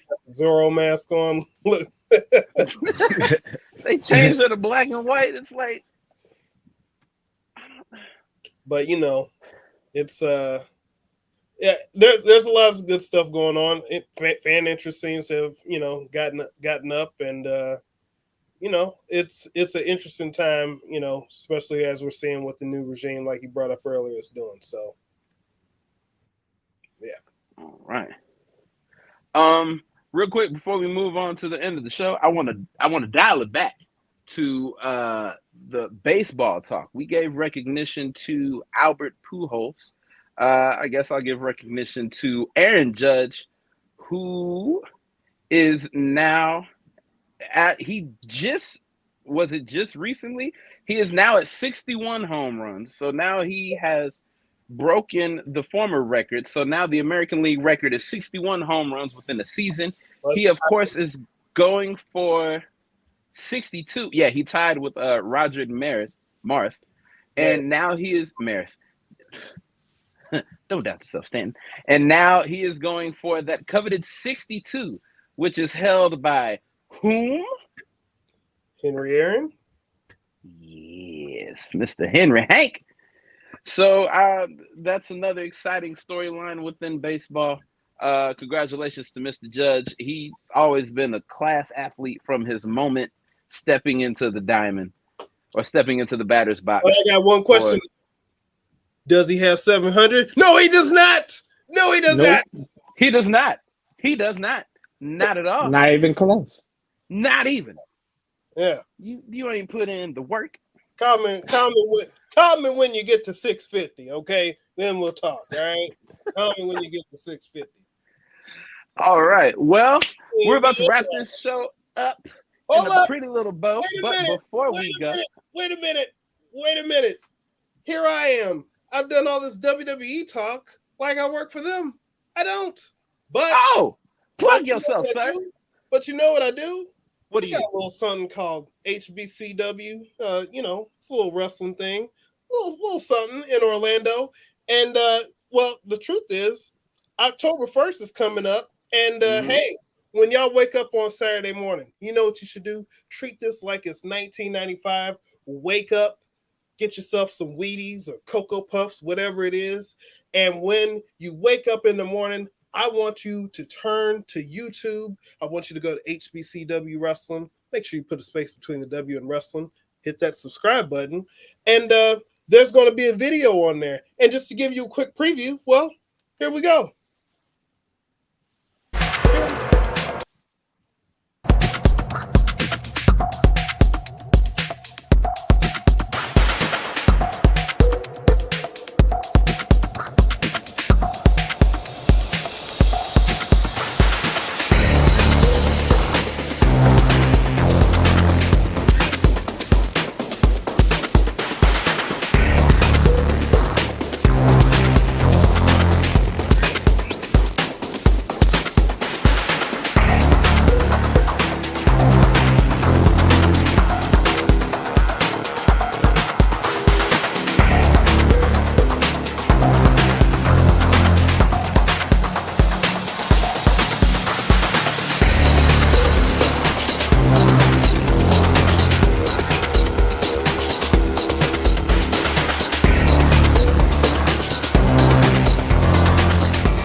So yeah, Saturday morning, y'all gonna get a chance to see, the first week's action, see exactly what goes down. This week you'll have Casey Lennox taking on Sahara 7. You'll also have Jake St. Patrick taking on the world famous Daniel Lacey. So look, hey, it's only 30 minutes. It's the fastest 30 minutes out there, just like a sitcom time frame. So go ahead and check it out. Subscribe. Go ahead and subscribe now and hit that bell because it'll be right there for when you wake up Saturday morning, 9 a.m.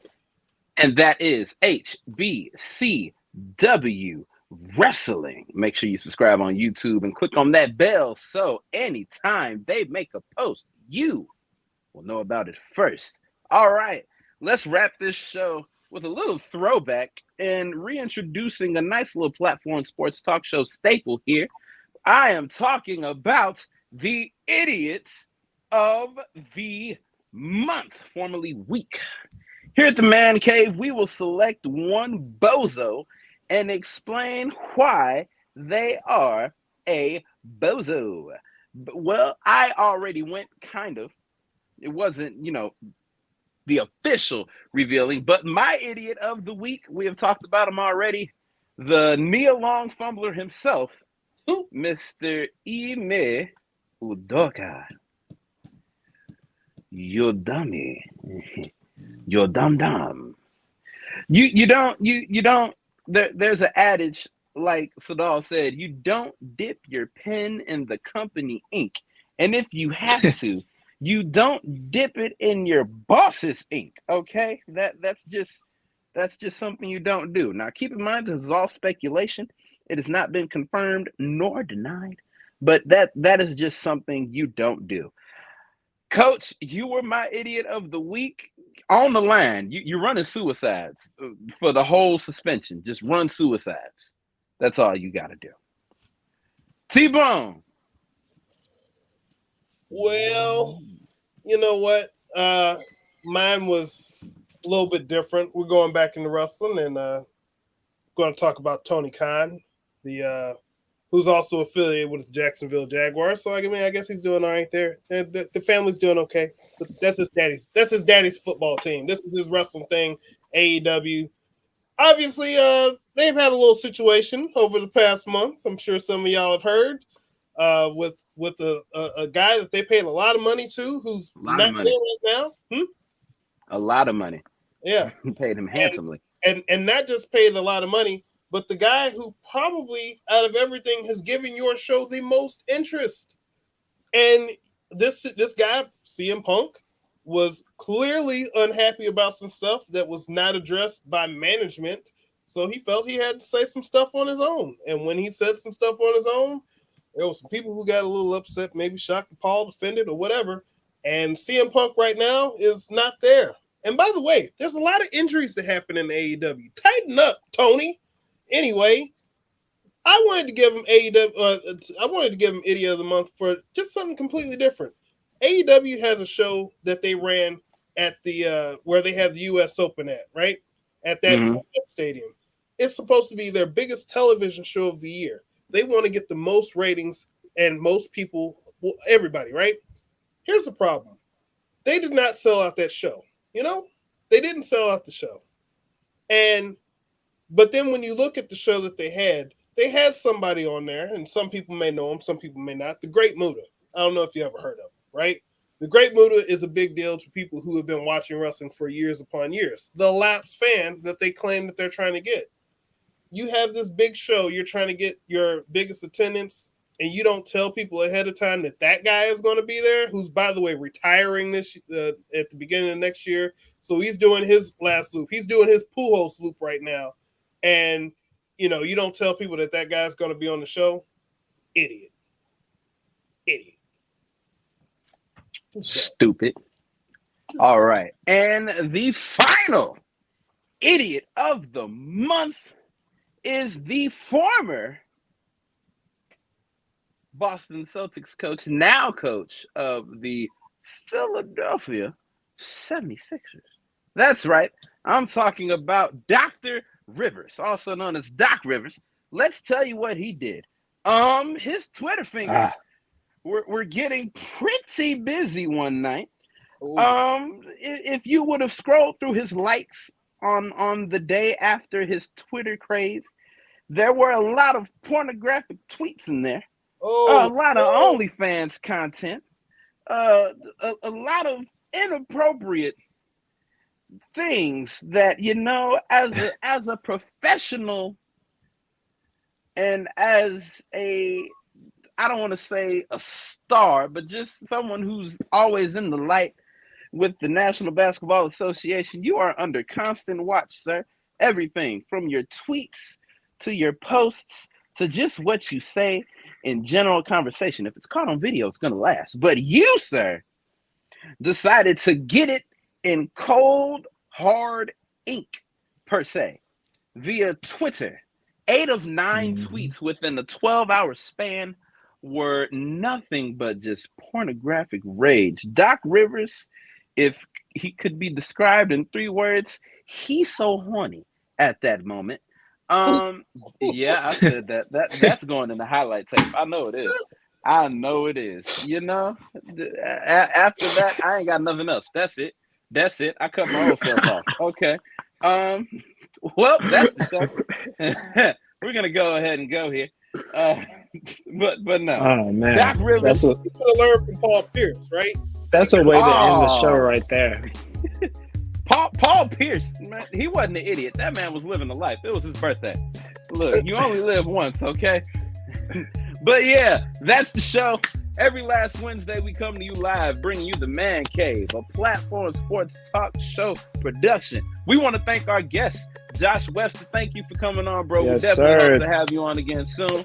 T-Bone, thank you guys. Thank you for sticking around to the very end. Shout out to Sadal, who came on. Best of luck to you at your event tonight. Spin them things, bro. My name is Stanton. I've been your host for the evening. Shout out to Craig Black. He also came on the show as well. We will see you all next month, but you all will see the ladies next week. We out, baby. Make sure you turn in the ladies' night. Michaela McGee from Miss USA. Yes!